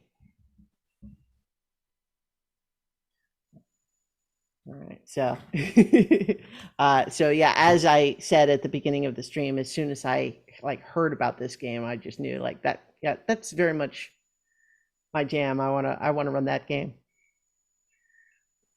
So I don't know. What do you think about it so far, AP? I like how narrative based it is. Mm-hmm. Most of the tabletop games I play are like rules heavy, or super about combat or whatever. So it's been a long time since I've played a game that's literally just mostly just talking and ad-libbing and doing that. It's fun. Yeah, good. I'm glad. So now we're only awaiting Brandon's return, but we will soon back. So Grace, Emily, have either of you played much like Powered by the Apocalypse style games, or is this your first experience with this system, even tweaked as it is? I played Bluebeard's Bride before, so like I do like these like super narrative types of games. What really, obviously, like with my design for Alex and stuff like that, I was very inspired by like a lot of visual aspects of what we could do here with the narrative. Like I thought that's narrative games like this give you much more freedom to design your own powers, to like design what it looks like compared to say D&D, where it's just kind of like generally written for you and you like look in the guides and stuff. Nice. Oh, I don't hear you, Emily. I think you're... Most of my Powered by the Apocalypse experience is from Monster Hearts. Oh, I did play Monster Hearts too. Yeah, I forgot about that. Definitely some thematic overlap. Absolutely, yeah. Here. Okay, so we have everybody back. So, Stampede of Howlers headed your way, gang. The professor is giving you a good luck thumbs up as she closes herself in a metal cabinet that says flammable liquids. Oh man, I mean, I have an idea for Mr. Blackwood, and it's not going to help the other two, which actually I'm not sure Coda cares about. I think so. We're the lab that we're in. There's only the one way in, right? Well, the big main doors, but yeah, those are pretty far away too. Yeah, but the tunnel that we went down to get to the spot where Ibrahim is. Yeah. Well, so yes and no. Like there was one way originally, but recall there was big, huge sections of it that were like crumbled away. Right. Okay. I'm kind of pure impulse, but also cold reason. What I'd like to do if I can is weave some shadows between Mr. Blackwood and myself and wherever I can hear these howlers coming from, kind of basically mask our presence so that they don't see us. Okay, yeah. So that would be an Unleash the Dark move to try to, just disguise this area. Yeah, and I will spend... How much darkness? I will spend 1 of my darkness. All right. Let's see here. Oh, wait, hold on. I keep hitting the wrong thing. Sorry. There we go. Okay, so a 6 is a miss. I don't think I made a single thing this entire game. Well, so what you can do is you can spend some of your bonds. So That's one true. point of bond gives you a +1 or -1, and you can spend 2 bond points to... That's true. And what do I have? I've got one bond point with Mr. Blackwood. Okay, so... So if you spend 2 and get up to 8, then that's going to be a success. Okay, can I spend... If I'm going to spend 2 bond points, does it have... Because my... They don't have to both be from the same source. Oh, okay, yeah, then I'll spend my 2. And I think narrative, like as much as I think my choice to very quickly try to mask our presence is based on this kind of knee-jerk rationality of like, yep, this is going to get really dangerous really quick. I can do this. I can't, so it's very pragmatic. The fact that it's Mr. Blackwood who's here with me, who I can also kind of shroud, there is a satisfaction in that. That's someone who's known me for like we have that connection, and so it's like, no, I can also do this, but I'm trying very hard not to think about the fact that that there is that satisfaction. I'm trying to keep that to the back of my mind, but it's definitely there. Okay. So that's 1 point, or you have 2 points with them? I've only got 1 point with Mr. Blackwood. That's the thing. Okay, so you need another one from somewhere else. Yeah. You probably have one with what the darkness demands of you. I do, yeah. So I'll. So Yeah, I but- think what I can suggest Mhm. as a possible sort of source for how that bond would come into play is that Please. you have just encountered someone who, like you, is dead but not in a way that is different and interesting. And I think just the idea of like, I want to know more about that, That makes sense. gives you that extra little encouragement to not have the room torn apart by howlers. Yeah, I'd like to get some info. Yeah. Yeah. Okay. So by spending those 2 bond points and presumably increasing your result, you can get to an 8, which would be you wield the darkness with control and ease.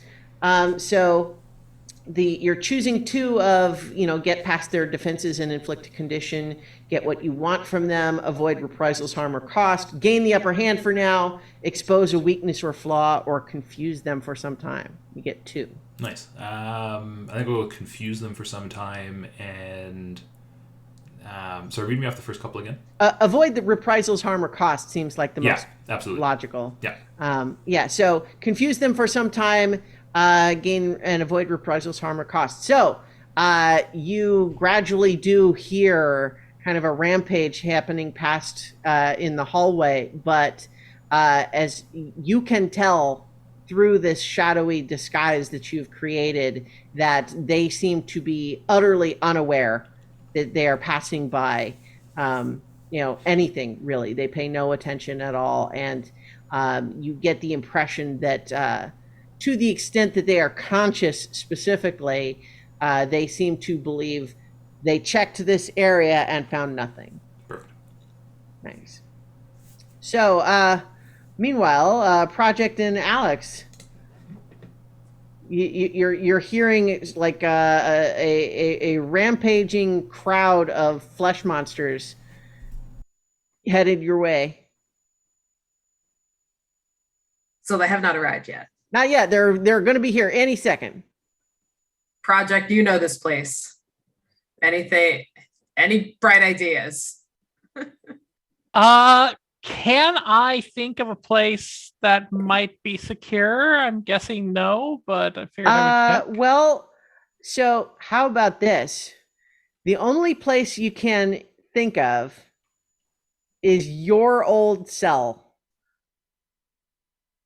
which you could get to, and it would be secure, but only by locking the 2 of you back inside it.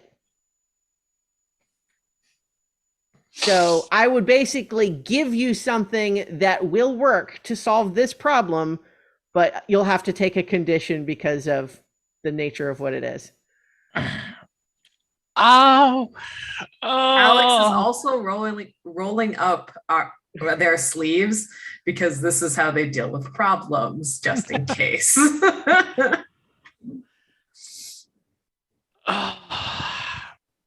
Okay, yeah. We will go to the cell. We'll make a break for the cell. Okay. So tell us what your room looks like. I like how we've totally forgotten the professor. Well, she seems like she's okay. Yeah. She's in the cabinet. She suggested like this. No, I'm fine. This is what I always do. It's okay. Yeah. So the old cell, assuming nothing has changed, it probably has just like a collection of, at this point, strewn. I'm sure just strewn across the floor and whatever, games and whatnot. There are there's writing in a variety of different human languages all around the room and like on the walls, including like a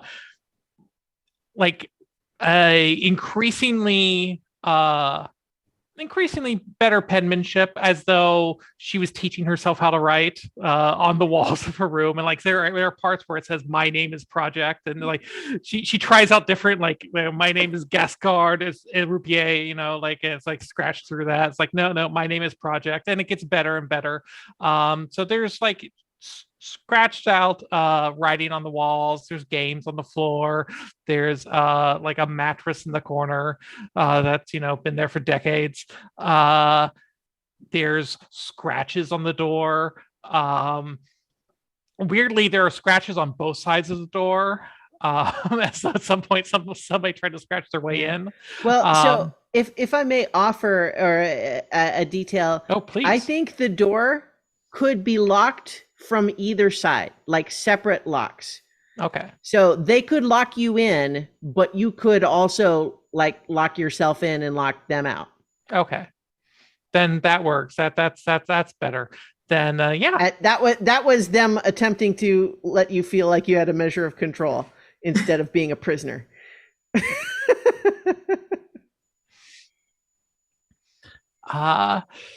So yeah, we make a break for the old room, and she obviously, just like walking into the room, she is not doing well with it, right? Like there's a lot of bad memories. And I think that once the door is closed, like out of habit, she just like curls up on the mattress and just stares at the door and like, how did we get into this situation? So here's a question, and you can answer this however you like. As we have kind of had established, you were actually found somewhere else and then brought here, and to some extent, so like I think that probably represented an improvement in your situation generally, but it's again, it doesn't necessarily mean that you had a good time here. So I guess what sorts of things are like you remembering as you are back in this place again after so long? She's thinking about the professor being nice to her. She's thinking about she made her first real friend here, Lev the cosmonaut. She is thinking about she spent a lot of time learning to be a functioning person, or what passes for a functioning person. And she's thinking about it was definitely more safe than the place that she came from. She doesn't remember where she came from, but it was definitely felt more safe. And yeah, those are the sort of memories that are flooding her mind while she's just sort of sitting here overwhelmed. Okay. So I think as the two of you are kind of have managed to lock yourself in there, you definitely hear through the hallway outside this enormous herd of these howlers is just like swarming through, flooding through, and they're very loud and making their howling sounds as they trample through. They seem to beat at the door for a while, like they're trying to get in, but it's not very effective, and it seems like it's more just kind of like as each sort of individual area kind of entity kind of passes the door, it like tries a little bit and then moves on, and there's not really any progression in that regard. But I feel like as you're so close to them but safe from them, it gives you a little bit of an opportunity to study them a little bit more. So if either of you would like to try to grasp keys, given a little bit of a closer, because I just realized I didn't ever say, but I was envisioning that the door has like a little window in it. So if either of you would like to try to grasp keys, you may.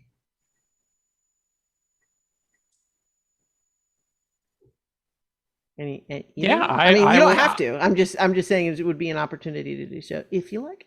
I will try to telepathically like put out feelers and figure out what's driving them, or try to figure out what's driving them and what impulse they're following to like rampage through the building. All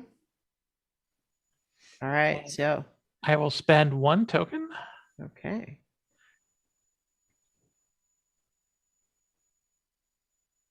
It's just an 11. Okay. It doesn't look like it popped up in the roll 20, but I mean, if you got an 11, then we can Did it Yeah, just not? I did the spin and roll. Okay, well, No. Okay, never mind. Oh, It's there you showing me go. my last Oh, roll. oh, Apologies. Okay, yeah, so just popped up as a perfect hit, actually. Excellent. I will Great. take it. Yeah, so on an 8 to 10, you uncover a key. The keeper will tell you what it is. And I'll tell you that what it is maybe not uh, like a pleasant discovery, but especially as you're sort of reaching out telepathically and you'd been so focused on your memories here and the people that you'd known, you realize you feel like you can sense an echo of Lev, your cosmonaut friend from when you were here. And you can feel little bits and pieces of that mind in that howler swarm. And then there's like a strange sort of break in the previous rhythm of how they were beating against the door. And then all of a sudden there's just sort of a heavy slam, but then like nothing. And you see that there's a face of these howlers pressed against the window, and it's his face. And the mouth doesn't move, but his eyes just see you. And then first, just a split second, it feels like he sees you and he knows what's happening. And then he's swept away, and it's just the howlers swarm again.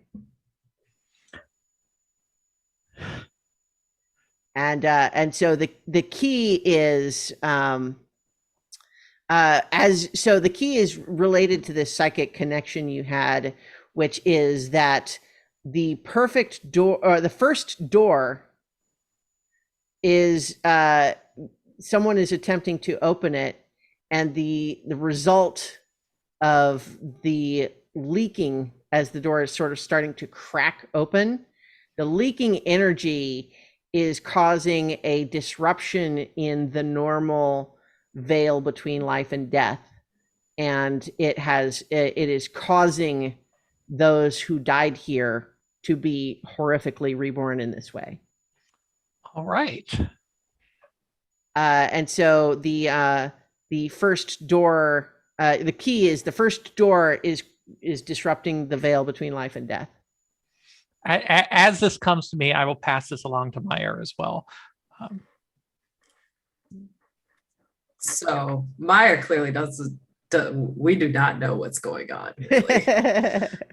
But so, however, we can sense, based off our relationship with fear and monstrosity, that Project is having a pretty big moment internally in this location, having been brought back to where she grew up. We explain, we do not think, we are frustrated because we feel trapped in this room, that we are doing nothing, that there's a gajillion howlers outside and we can't do jack shit. So we turn to Project and ask her if we can feed on the harbinger within her, because if we have a little piece of that, then we believe we will be strong enough to get us out and out of this particular room, out of her trauma land, and find the other two.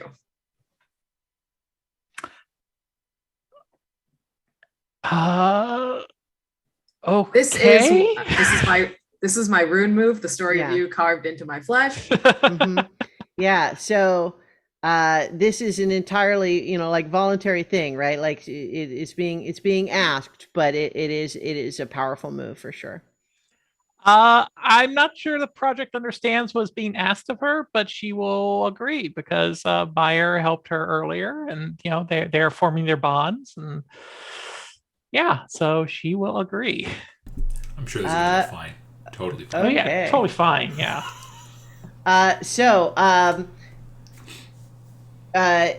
You should describe what this looks like when you feed on the harbinger within Project.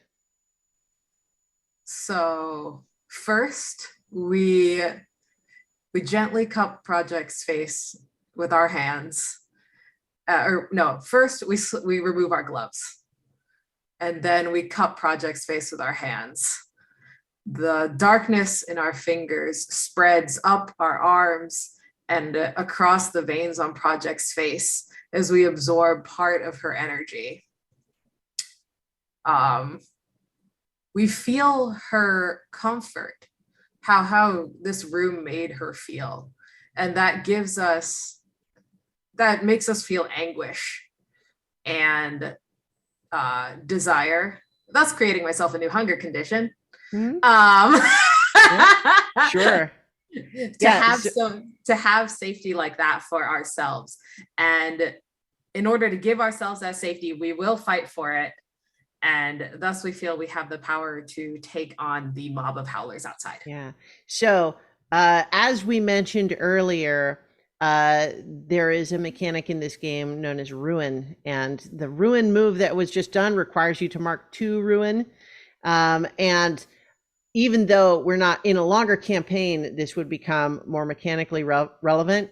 I think what is key to just understand here is that for both Project and for Alex Meyer, it is clear when this feeding happens and the subsequent power up that both of you see how it could be that Alex Meyer would end the world this way. Like you see, like if it were to happen, you start to have an understanding of what it would look like. So yes. So there's a key piece too of that to finish this move. You see the ask Yep. the PC. How does this make you feel, Project?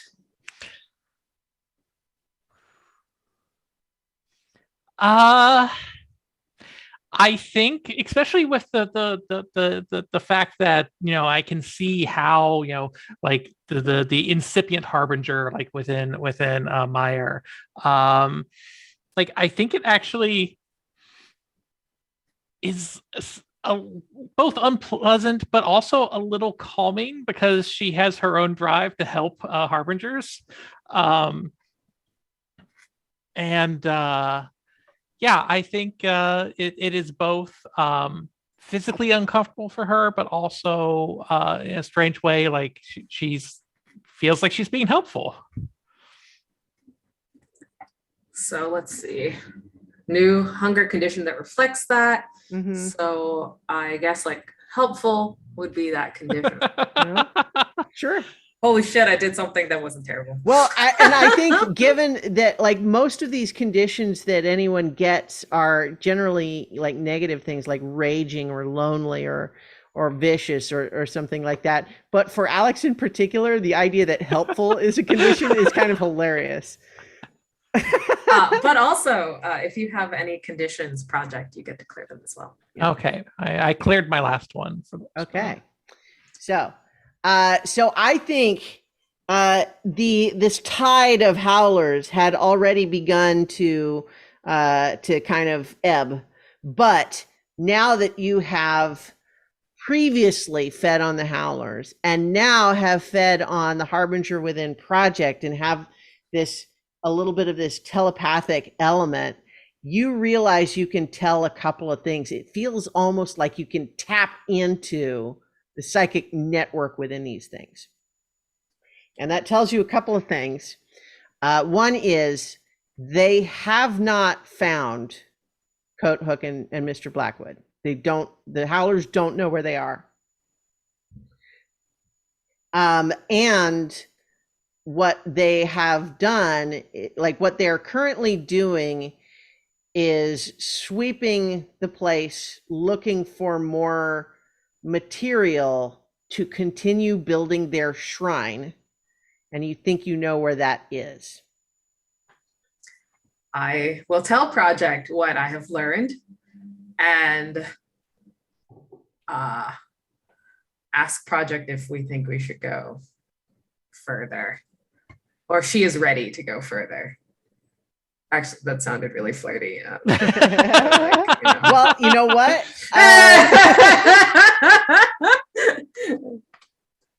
You you want to go beat some dudes up? Sure. So I think that this swarm of howlers seems to have passed, and I think for the sake of narrative convenience, as they pass and Coathook and Mr. Blackwood emerge, do you think that you would be looking to rejoin? You know, like you're looking for each other to make sure that everyone is okay. Well, before we rejoin, I want to take a moment, as they pass and Coathook's shadow magic disappears. There was a moment from before where I recognized Coathook was he was doing his bond. Oh, sure, yeah. I remember Coathook's death, and so for Coathook to so quickly, essentially just protect the both of us almost reflexively. It kind of took me aback. I don't know if there's anything mechanically that does, but I wanted to bring that up. Oh, sure. No, that's cool. So what I was going to suggest is that we could go ahead and hand wave that the first priority after it seems like the howlers have passed is that the four of you are trying to get back together. And I think that it might be the right time, for example, for you to try to see if you can figure out what's happening here. And so what that means is for the Unlock Doom's Door move, you have 4 keys. The first door is disrupting the veil between life and death. The videotape of Bella years earlier than it should be, the experimental weapon developed by Division, and then the flesh golems building some kind of a shrine, right? And so the way this works is that you want to connect at least one key to each of 3 facets: the Harbinger, the Door of Power, and the abandonment of the base. And so essentially what you're all going to try to do collectively is use those clues to try to figure out what's happening. And then we will roll to see if you're right. I like it. And it just occurred to me that when I ticked the doomsday clock, I should have filled in one of the halves of this circle, which I'll go ahead and do now while you guys can talk through your mystery. Nice. Okay, so we're taking one of the keys and connecting it to all 3. No. All 4 keys need to connect to some facet of the mystery. Okay, sorry. I got that mixed up. And at least one should connect to each facet. Okay. So I think the veil between life and death and the flesh golems are both the Door of Power, right? It seems to be something going on with the door opening. Yeah. Yeah, the flesh golems told us that they were building the shrine. They don't know why, but they are. Yeah, but they know that they are. The Harbinger is, we would assume is Bella. Yeah, why? Yeah, Bella / Mr. Knock. Yeah. / Mr. Knock. So I'm gonna just go ahead and draw lines here as you. Nice. So flesh golem shrine to the Door of Power. Yeah. Bella, after all, had a very comfortable life compared to all of us, and she obviously, most likely, wanted to return to it and thus rewind time to before she joined the Ascension Project. Yeah, and if she attempts to crack open the Door of Power, maybe not fully understanding the energy involved, or the energy behind the door, the power behind the door, and how it disrupts life and death, could have gotten perhaps a little bit out of her control, or out of Mr. Knox's control, I should say. We do keep saying Bella, but the driving factor might also as well be her monster, her imaginary friend. Maybe he doesn't want to be stuck inside a child anymore. I wouldn't want to be. Well, on the video we saw, it was almost like lovingly taking care of Bella. So maybe them being turned into Mr. Knock triggered something in the monster, and he wants to bring her back to Bella, or like undo something like that. I could see that. Maybe they were injured by the weapon. Yeah, maybe the use of the experimental weapon, that's the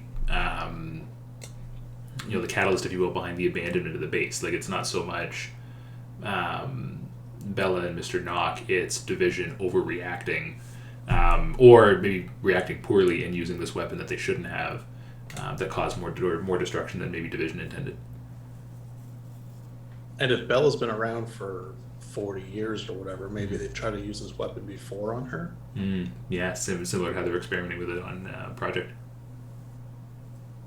Testing the strength of the weapon against Bella, and Mr.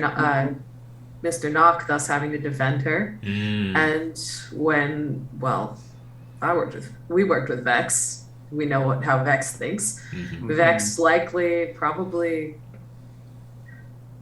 Vex is very overprotective and was probably trying to prevent Mr. Knock from going overboard when trying to protect Bella.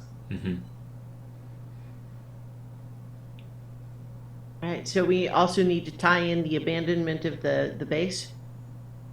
I think we would tie that to the experimental weapon. Yeah. Okay. Yeah. And I added a line accidentally. Oh, okay. I don't know if Yeah. you can say that. Yeah, I can. Yeah. Oh, there. Stage line. That's right. So okay, so we got the It flesh hasn't taken bones to anything I the wrote door up. of power, the experimental weapon to the abandonment of the base. Yeah. Probably what Videotape Bella to the harbinger. Yeah. Hang on, let me get my. Yeah, and then the door to the disruption of the veil to the door of power. Yeah. Oops. There. Okay. That is our mystery map. I like And it. so now it's time to unlock Doom's door. And this move works a little different. It's instead of you using darkness tokens, and it's not actually even any individual player that's making the move. You're making the move as a group, just like you just talked through the mystery as a group, right? So the way it rolls is it's going to be 2d6, but then the modifier is the number of keys you collected, which is 4, minus the complexity of the mystery, which is 2. So you're rolling 2d6 plus 2. Cool. So who would like to roll to see I've if you been solve the rolling like mystery? shit, so I really do not want to. Not me. I mean, I could do it. Seems fitting. That's good. You are the keeper, right? Okay. Yeah, that works. All right. Well, I don't have a nifty little thing to click on to make it read like the result fancy, but what I will just go ahead and do is roll 2d6 plus 2. Perfect.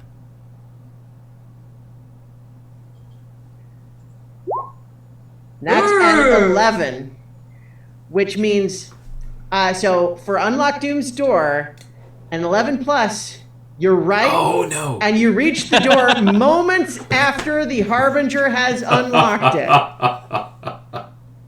And so I think Perfect. what we have here is you've determined that the shrine must be the door of power. You know that that's where you have to head. You think you know where it is. The Howlers, for the moment, seem to have gone off in search of more material, and you're able to sneak in behind them. And then I think that what you find as you reach this strange undercavern that has been hollowed out under the research facility, you see that there is, you've passed through,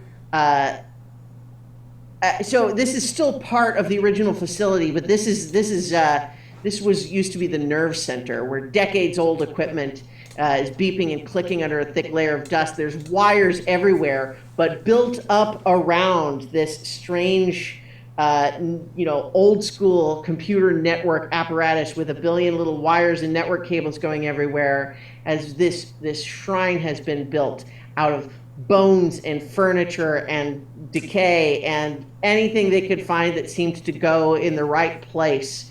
And this towering shrine stands above you, but what you also see standing upon the center of the shrine is Mr. Knock. But you see within this profile of Mr. Knock, you see these strange after images, almost like the professor gives off, where you see Bella, and then you see another version of Bella, and then you see a version of Knock, and then you see a different version of Michael, the monster, and then a different version, and all of these things are flashing within her at this within Mr. Knock's profile as they stand glowing and just radiating this strange mist, glowing blue and purple and orange and yellow with each of these flashes.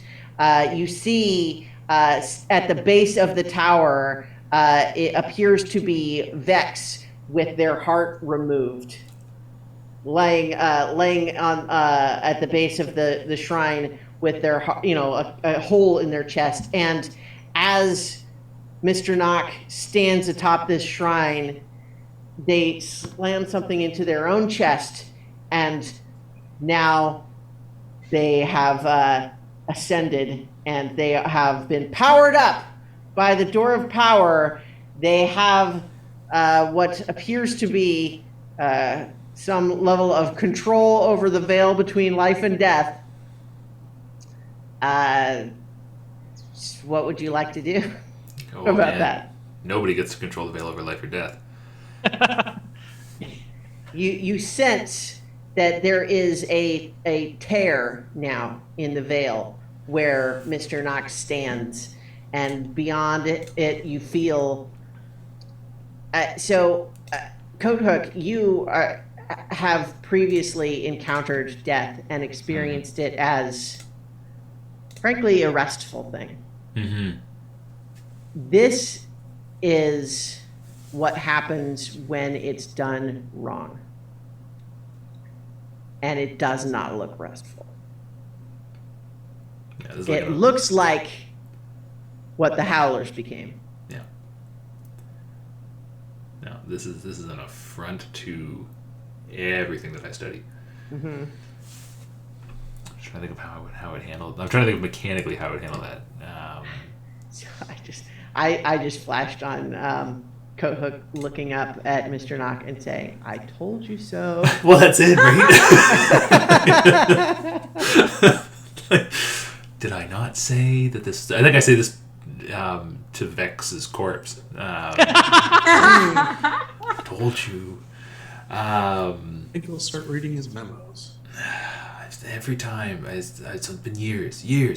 I gotta say, yeah. If anyone else wants to jump in, feel free. I gotta think about exactly about what I want to do. Yeah, I mean, I would imagine it is it is definitely an oh crap moment. Yeah, you got there just after the nick of time. Yeah, just a bit. Slam the heart in. So Mr. Knock, I think, does gradually lower their gaze, looking down at all of you. They don't smile. We attempt to not distract, but we unleash the dark to engage them in combat to make sure that they stop doing whatever the heck they're doing. Mm-hmm. Okay, well, that seems like a good plan. What does that look like for your particular skill set? And we also shout over our shoulders, "Got any brilliant ideas, Death Dude?" I'm thinking. I promise I'm thinking. Okay, so Spend 4. Yeah. And all right. We are going to we unbutton our shirt down to the clavicle, and our rib cage comes up and out, forming arrows of bone. Ooh. And we fire towards Mr. Knock to Nice. get Mr. Knock to stop making contact with the door and at Mhm. least at minimum engage with us. All right, great. So let's see that roll. Wait, did that actually happen? Or did I accidentally make it smaller? Yeah, sorry, I'm a dummy who just No worries, no closed, worries. who just made the window small, minimized it. Yeah. Okay, that's a 10. That's a perfect hit. And so what that means is that you are choosing 2 from that list, which is, get past their defenses and inflict a condition, get what you want from them, avoid reprisals, harm, or cost, gain the upper hand for now, expose a weakness or flaw, confuse them for some time. Recall that when it comes to combat, which is certainly what you're doing, the way to finish a fight is that if either you have like a scene-ending move that kind of specifically says that, or you inflict conditions until they can't take anymore. I would like to do 2 things. Okay. One of which was expose a weakness or flaw, because I am aware that this will help Coat Hook and the rest of my team. Sure. And then I would also like to get past their defenses and inflict a condition, because it will also aid my team in future attacks. Okay, so I think that you have inflicted the condition impatient on Mr. Knock, Harbinger Knock. It literally just occurred to me that Mr. Knock has opened the door. But now they're impatient, and so I think that you, by shooting through these arrows of rib bone, you strike them, and you see that it pierces their body in several places, and you see them look down like annoyed, and they're able to like heal those, but you see that they really they had to like look at them and do it. Like, it didn't just happen. They had to like decide to do it. But what you notice is that as they look and concentrate to try to heal themselves, way up in the corner, one little part of the shrine kind of just crumbles and falls off of the rest. And so you think that the power is literally tied to the physicality of the shrine in some way. Yeah. So we point at the shrine. We point out what is going on with the shrine to the rest of our team, and for the record, though, because you did not choose to avoid reprisals, harm, or cost, part of what happens is that in their irritation, they glare at you, and even just under the penetration of these glowing red eyes, you suddenly feel like this ability you have to transform your body in this way, like suddenly, like, oh, it hurts, and suddenly there's a stab of like, can I do this forever? Am I going to run out somehow? And I think there's this moment of this brief feeling like maybe I might run out, and maybe Mr. Knock could make me run out. And so I need you to take a condition. My condition here will be raging. Yeah, Nice. that's Nice. Impatience. And I tell Mr. Knock, you little brat, go back to daycare. And Okay. continue. Gain some tokens back? Yes. Yeah. Gain 2 tokens back and rely on the rest of my team to do something while I Sure. distract. Well, more ribs. I like it. I think, okay, so realizing that about the shrine, this may be a little bit of a stretch, but Okay. I think Coat Hook is examining the shrine and says to Mr. Blackwood and to Project, it's strange as it may seem, it's a little known fact that it's not simply you or I or anything organic that is imbued with life. Objects of great power are technically imbued with life if you look at it from a certain point of view. I think I might be able to crumble that into dust, if you would permit me to go off on my own for a moment. And I'll say to specifically Mr. Blackwood, whatever happens to me, concentrate on keeping that thing from getting out, please. And I'm going to start shuffling my way over. I want to try to, if I can, use my power through darkness to siphon some of the life from the shrine, if you consider the shrine to have life in it. What I'm going to offer, and you can choose either of these options, Sure. Although I suspect I know what you will pick, but I want to give you the choice. Okay. You can do Unleash the Dark to basically try to sap some of the power from the shrine. But I would also allow you to do the Powered Through Darkness move, where you push the limits of your supernatural powers to try to do a lot. That's what I was thinking, at the risk of a worse outcome if it doesn't go well. I mean, I'm okay with risking that if it's that's what I'm saying. So what I'm going to suggest is that instead of Unleash the Dark, we are doing the Power Through Darkness move. Yeah. As you strain to try to do this fast and not just knock off a chunk at a time. Yeah. No. Yeah. And my thing is it's it's a little bit of a logical leap, but kind of it makes sense in Kodak's mind. So I will spend. I've only got 2 darkness at the moment, so I will spend both of them. Okay. And see what happens. Oops. Like so. Mm-hmm. Okay, you got a 9, a perfect hit. So on an 8. Finally roll. What? Kodak finally didn't. Miss. Finally, I didn't need 1. That's all I need. When it really came down to it, when it mattered. So on an 8 to 10, you use your powers with great precision and effect, changing the situation before you. And I think that what you are doing. So describe how this looks as you are essentially destroying the shrine. I think it's like as Kodak is like slowly walking towards this shrine, or hustling towards it. I'm muttering under my breath everything that I know about stonework and masonry and arcane stonework. It's just like a random litany of facts that I've read about that no one cares about at all. And with every single sentence that kind of spills out, there's more and more of that shadow magic kind of growing around my hands. And with a greater intensity than I think any of you have ever seen, because I'm really trying to focus, and you can almost see a second figure with me, kind of hazy and indistinct, as I'm calling more and more on death itself to kind of give me a hand here. And then it culminates in when I reach the shrine itself, with it's not just my 2 hands that press against it, you can see death momentarily pressing against it as well.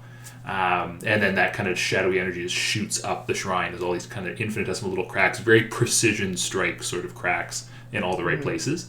And then it starts to crumble. Yo, that's metal. Yeah, and so I think that it says, additionally, I may offer you a reprieve, a golden opportunity, and I think what you realize as death helps you destroy this shrine and close the door, because part of what you understand as you're tapping into it in this way is that the shrine is not the door. Mm-hmm. The shrine is the crowbar used to pry the door open. And so the door is closing as a result of the shrine not being, active anymore. Mm-hmm. But this is all part of why the door could not be moved, because you realize that the door is a fixed point in space, cannot be moved. It has to be here. Mm-hmm. And that's why, in order to do this, they had to come here. Mm. But what you also get as this golden opportunity is you recognize that even though you saw Mr. Knox seem to take this heart and plunge it into themselves, you realize that it became part of the shrine, and death looks to you for a moment and says, you can end Mr. Knox now, or you can bring back Vex, but not both. Oh. Oh, I end Mr. Knock. Yeah. Oh, yeah. There was a moment, just a moment of, no, absolutely, there's no way. Okay. And Mr. Knock, 100%. All right.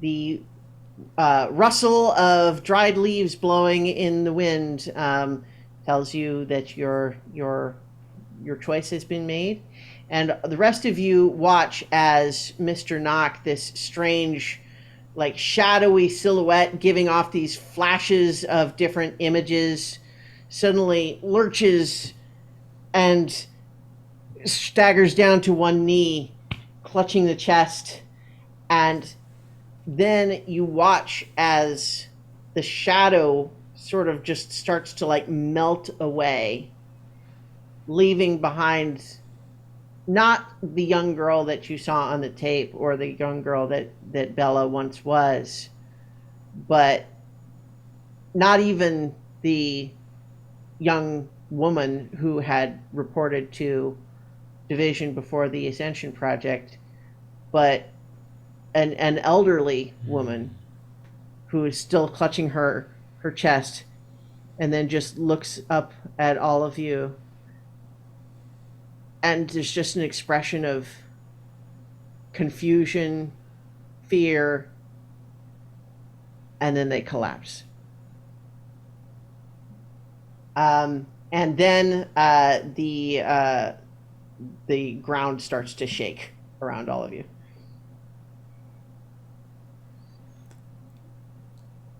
Perhaps time to beat a hasty retreat. You, Coat Hook? And say that again, AP? After you, Coat Hook? Why, thank you. And everybody's like this. Yep. Do we bring the old woman? No, absolutely Or Vex? not. Oh, I mean, So, Does Coat Mr. if Coat Hook Blackwood, asks that, Yeah. I'll turn around and I'll use my my void spells to. Is there a way for me to just disintegrate both bodies? I think that is trivial for you to do, nice. Okay. Very nice. and so you just do that. All right. But I think as you are getting in there close to where the door, now not pried open by this shrine, there's a sudden flash, like as you sort of feel like you have unconsciously like reached your hand through the spot where the invisible place in space where the door is, and for a second you realize, with the right preparation, you could use this to bring your people back. Is there a way for me to create a dimensional anchor here so that I can phase back here whenever I want to? I think that is absolutely within your power. In fact, it feels like the door wants you to. I am more than happy to oblige. Nice. All right. So, I think everyone maybe notices Mr. Blackwood kind of standing there with a funny expression on their face for a little while. Mm-hmm. But yeah. but the ground is still shaking. Yeah. Yeah. No, yeah. I'll watch, but not interrupt, out of respect. Blackwood, come on. Stuff is starting to fall from the roof now. Come on, I have to get the dramatic timing just right. You know Always, what? I never cared if you died. Fine. Always a flair for the dramatics. I'll pause and wait. All right, let's go. Okay, so I think as the four of you make your way back up from the nerve center where this shrine had been built back into the research area, are you just leaving, or do you check in on Abraham or the professor, or what's the plan there? Yeah, like, is this all crumbling around them? Well, once you it seems like the crumbling is happening more in the vicinity of the door, as there's just like the aftershocks of such a profound door being pried open and then slamming closed again. As you get back, by the time you get back to the research facility, it seems like it's calmer here. Okay. Brandon, the player, would very much like my immediate thought would be to ask Project, since this is kind of where you're from. Code Hook, the character, doesn't give a shit and wants to go immediately wants to go and finish a conversation with Ibrahim, but we don't need to necessarily narrate that. Alex, as the character, also would not care. Their mind is you could just head on up and out and hang out with Angel. Project does not care about your lack of caring. They're still going to go try to get the professor. Nice. Okay. Okay. So, do Alex and Mr. Blackwood just head on up and out and let Coat Hook and Project deal with the others, or? If I can, I will kind of like follow Coat Hook a little bit and duck to the side, and then where the VCR is and all those tapes are, I want to take those all. Okay, sure. So we'll come back to Project and the Professor in a moment, but so Coat Hook, so you go back to Abraham's room, and he just says, "Well, I can only imagine that there's been a lot of excitement. I just felt sort of a strange resonance for the moment, and I feel almost as though I could grab hold of it, but I hesitated, and I don't know now. I guess I wished to know more about what happened before I ventured into the unknown beyond my current situation." Describe precisely how that feels. And I've taken out a little notebook. Well, I have to say that I don't especially enjoy my current state, but I have become accustomed to it. It is a known thing. I don't know exactly why it's happening, but I understand how it feels and what it's been like. But now I sense almost as though I have been locked in a small room for a long time, but I don't know where that room is or what's outside. And now I sense that the door has opened. And it's not that I enjoy the room as much as I don't know what lies outside the door. Would you seek the comfort of oblivion?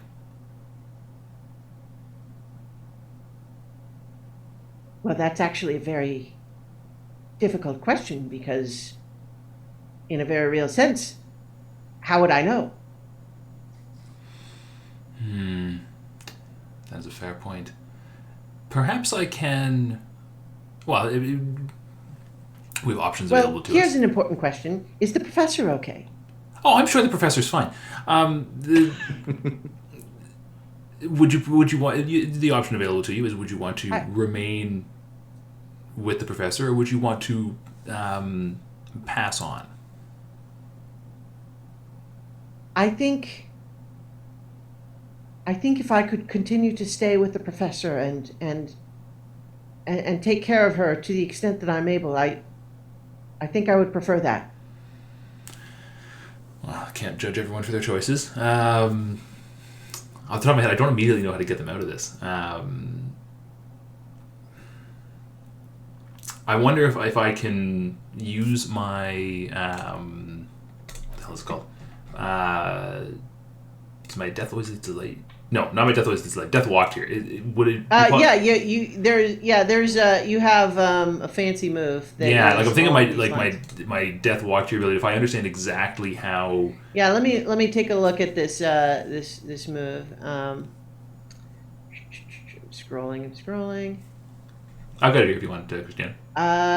Yeah. So, go ahead and read it. Yeah, so it says, death, so as the shade, I was thinking Death Walked Here, it says, death reaches all places and into the heart of all things. When you seek to reconstruct events or learn something valuable in an area, spend darkness tokens and roll. And then it'll either show me exactly what happened here. I thought you were talking about the ruin move that Death Always Leads to Life. Oh, Because I think that Oh, could yes. things, No, that makes much more sense. especially after how awesome it was to really stretch your abilities and take down that whole shrine all at once and finish off a harbinger like it was nothing. Piece of cake. Sure, you have the power to bring back this poor aquatic individual. In fact, If you want.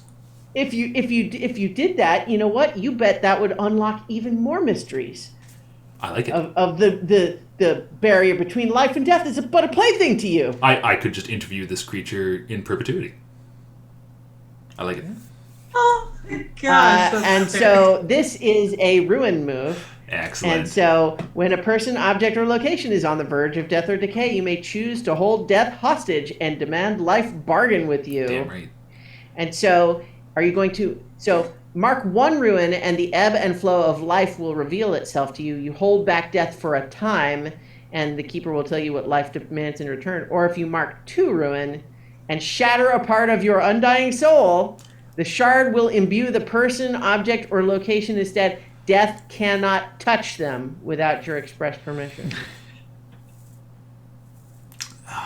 The pragmatist in me wants to mark one ruin. I'm going to mark two. Yeah.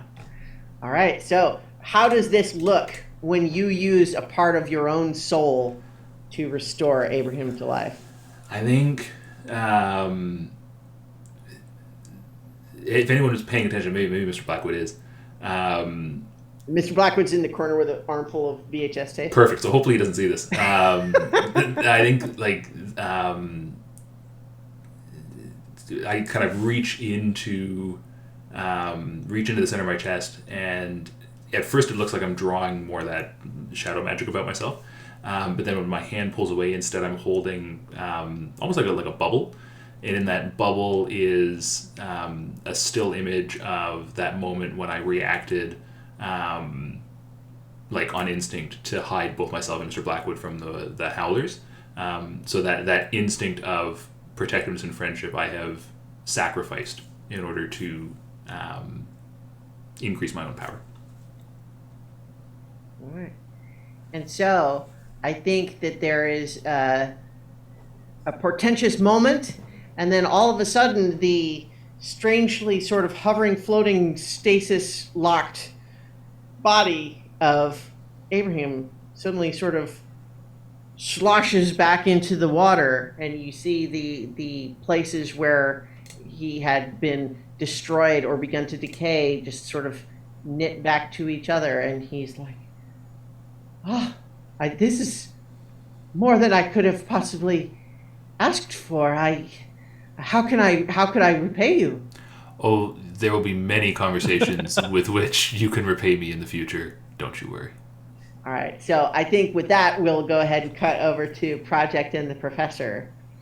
I think as you make your way back to that lab and the little cabinet where you last saw her, you hear a gentle snoring from inside.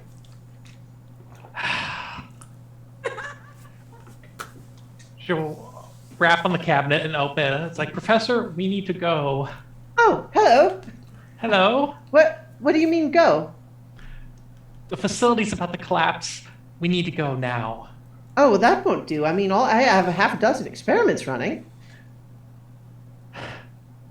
She looks around to make sure none of the rest of the team is nearby. Uh-huh. I don't have time for you to have your own thoughts. Go. Okay.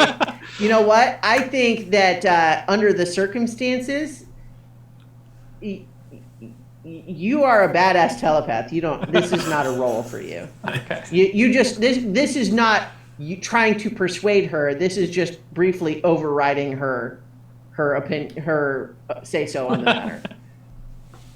And so I think we can now cut to, outside the mountain as the team emerges with Abraham and the professor in tow. Angel griping about picking up strays, but at least grateful that he gets to report in that the door was sealed, and then he stands outside the container and once he sees that you've all kind of gotten settled in there.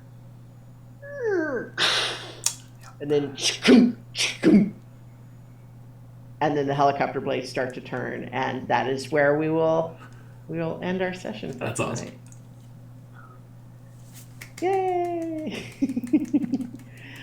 So, although we are not playing a long campaign and therefore XP and such does not necessarily play into it, there are end of session questions that I think are fun thematically. So each player should answer all of these questions. So the first question is, did you express your monstrous nature and or express your humanity? Yeah, and if you feel like you did either one of those, then you would get 1 XP. Did you learn something significant about yourself and or your impending ruin?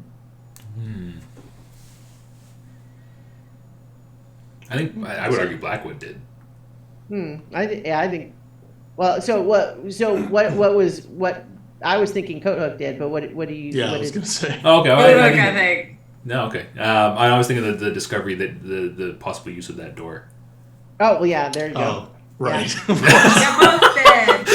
We haven't forgotten about that, AP. Yeah, for sure. Well, and then Project recovered a memory, Yeah. notably traumatic one, and rescued a colleague long thought dead. Mm-hmm.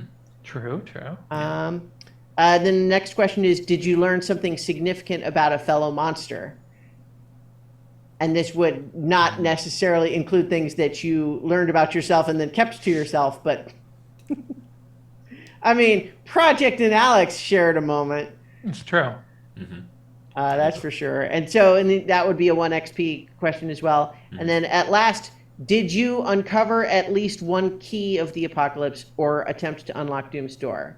We did. So I don't remember exactly who got each key. Do you remember? There's 4 keys that you got. I don't think I got any. I think Project got at least 3. Yeah. Is that really how it played out? I think so. Okay. Well, anyone who didn't get at least 1 marks 1 ruin. Oh man. I think Add that to myself. I think I only got the weapon and the first door. Yeah. So somebody else had to have gotten those other keys. Okay. I don't So, know because Blackwood got the tape, the videotape. Oh, Yeah. that's right. Yeah. And then the flesh golems. I ate the flesh golem. Oh yeah. Yeah. Right. Okay. So yeah. All right. Then it's just Blackwood then. That or no, excuse me, just Coathook then. That and he's well on his way. Yeah. All right. So I think the last little bit that I like for a game like this is Stars and Wishes, which is basically a star is something that you just especially liked or thought was fun, and then a wish would be like, if we were to play again, what would you want to see happen, and that sort of thing. And it could be specifically game related, it could be mechanics related, it could be anything. Oh man. And if you can't think of any, that's okay. No. But just anyone who has some. My story was just how quickly we all kind of settled into a new system and just meeting each other, and it all felt like I was worried before we started, like not having played this before, played with you all before, but it felt pretty natural, so that was pretty cool. Great. Yeah, I was definitely going to say I was extremely pleased with everyone really leaning into role play for their characters. Yeah. Absolutely. Want to give Project a star because having a hopeful character in contrast to a bunch of hyper competent assholes is narratively incredibly exciting, and definitely owe them the character as well as you, Emily, a lot of emotional dynamic there. That's that was a really good foil for sure. Yeah, 100%. Yeah, I think I'll throw Star Grace's way for the various body horror aspects of Alex, like between eating the arm and then using your own ribs to throw it, like it was just it, like was badass.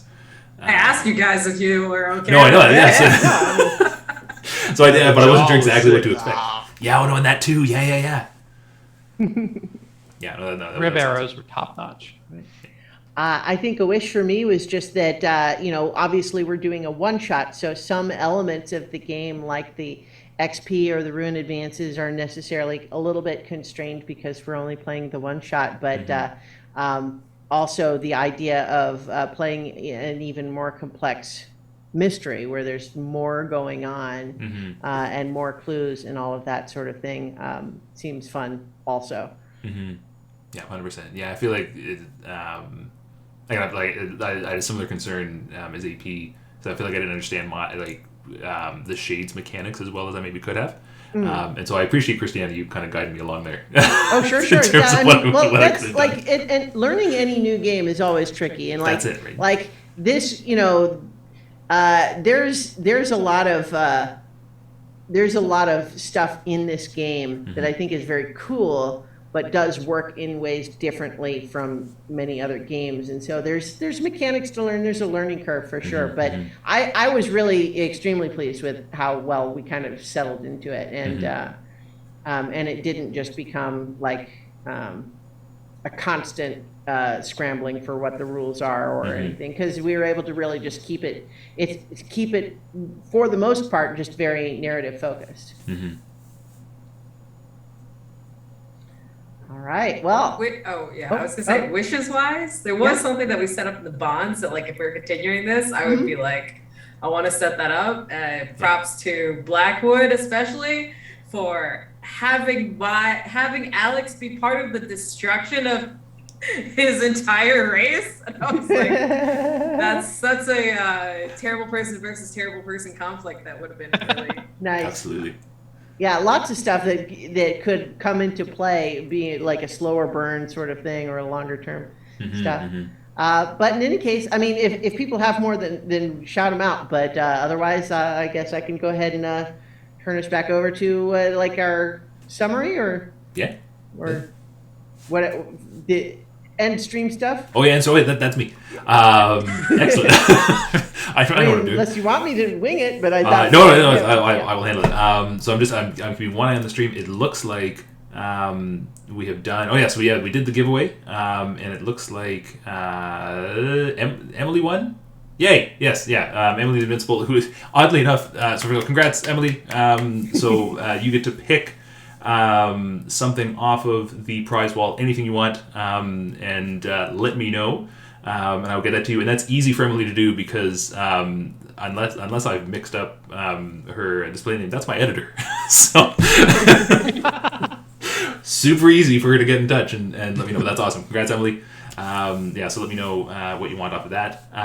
Huge thank you to Christiana and all of our players for joining tonight. That was a blast, and I really appreciate it. And you folks taking the time and hanging out and playing some characters and stuff. That was a blast.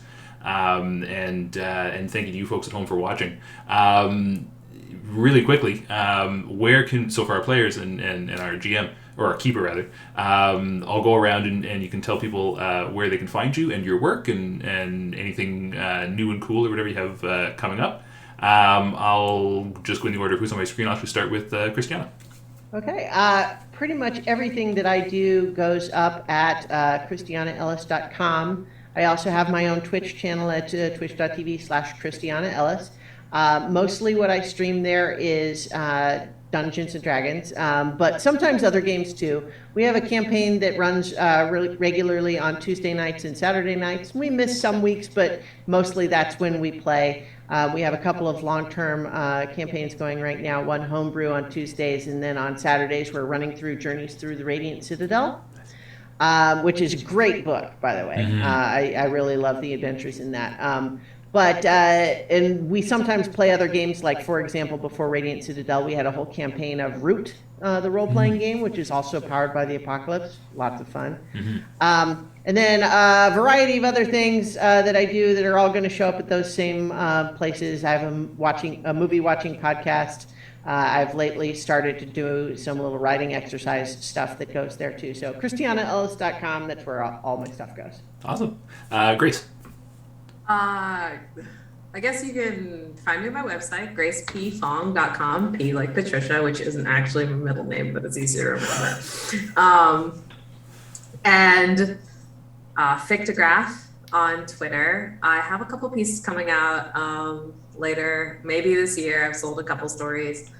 But yeah, hopefully, I don't know, if you just follow those, maybe you'll see something. I don't have a schedule or a set anything. I live life as it comes. I feel like that's often the case. I love it. Emily.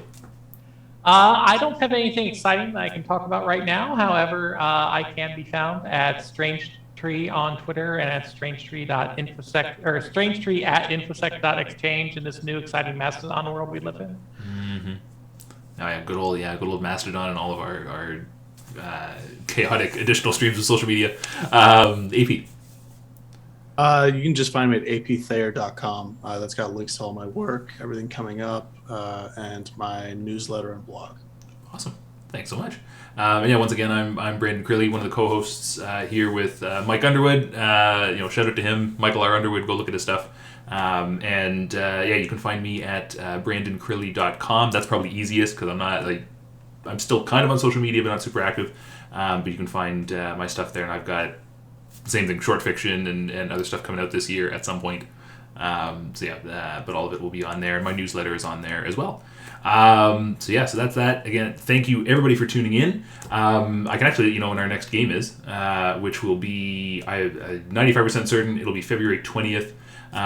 We'll be playing The Deep Forest. It'll be Dave Ring, Kat Weaver, Jordan Shibley, and Avi Silver. We'll be playing that, so keep an eye on Bag of Giving, still currently on Twitter, or bagofgiving.com for details on that, and we will see you next month. Thanks everybody at home. Thanks again to the rest of my wonderful monsters here. We'll see you folks later. Thanks a lot for having us. Thank you.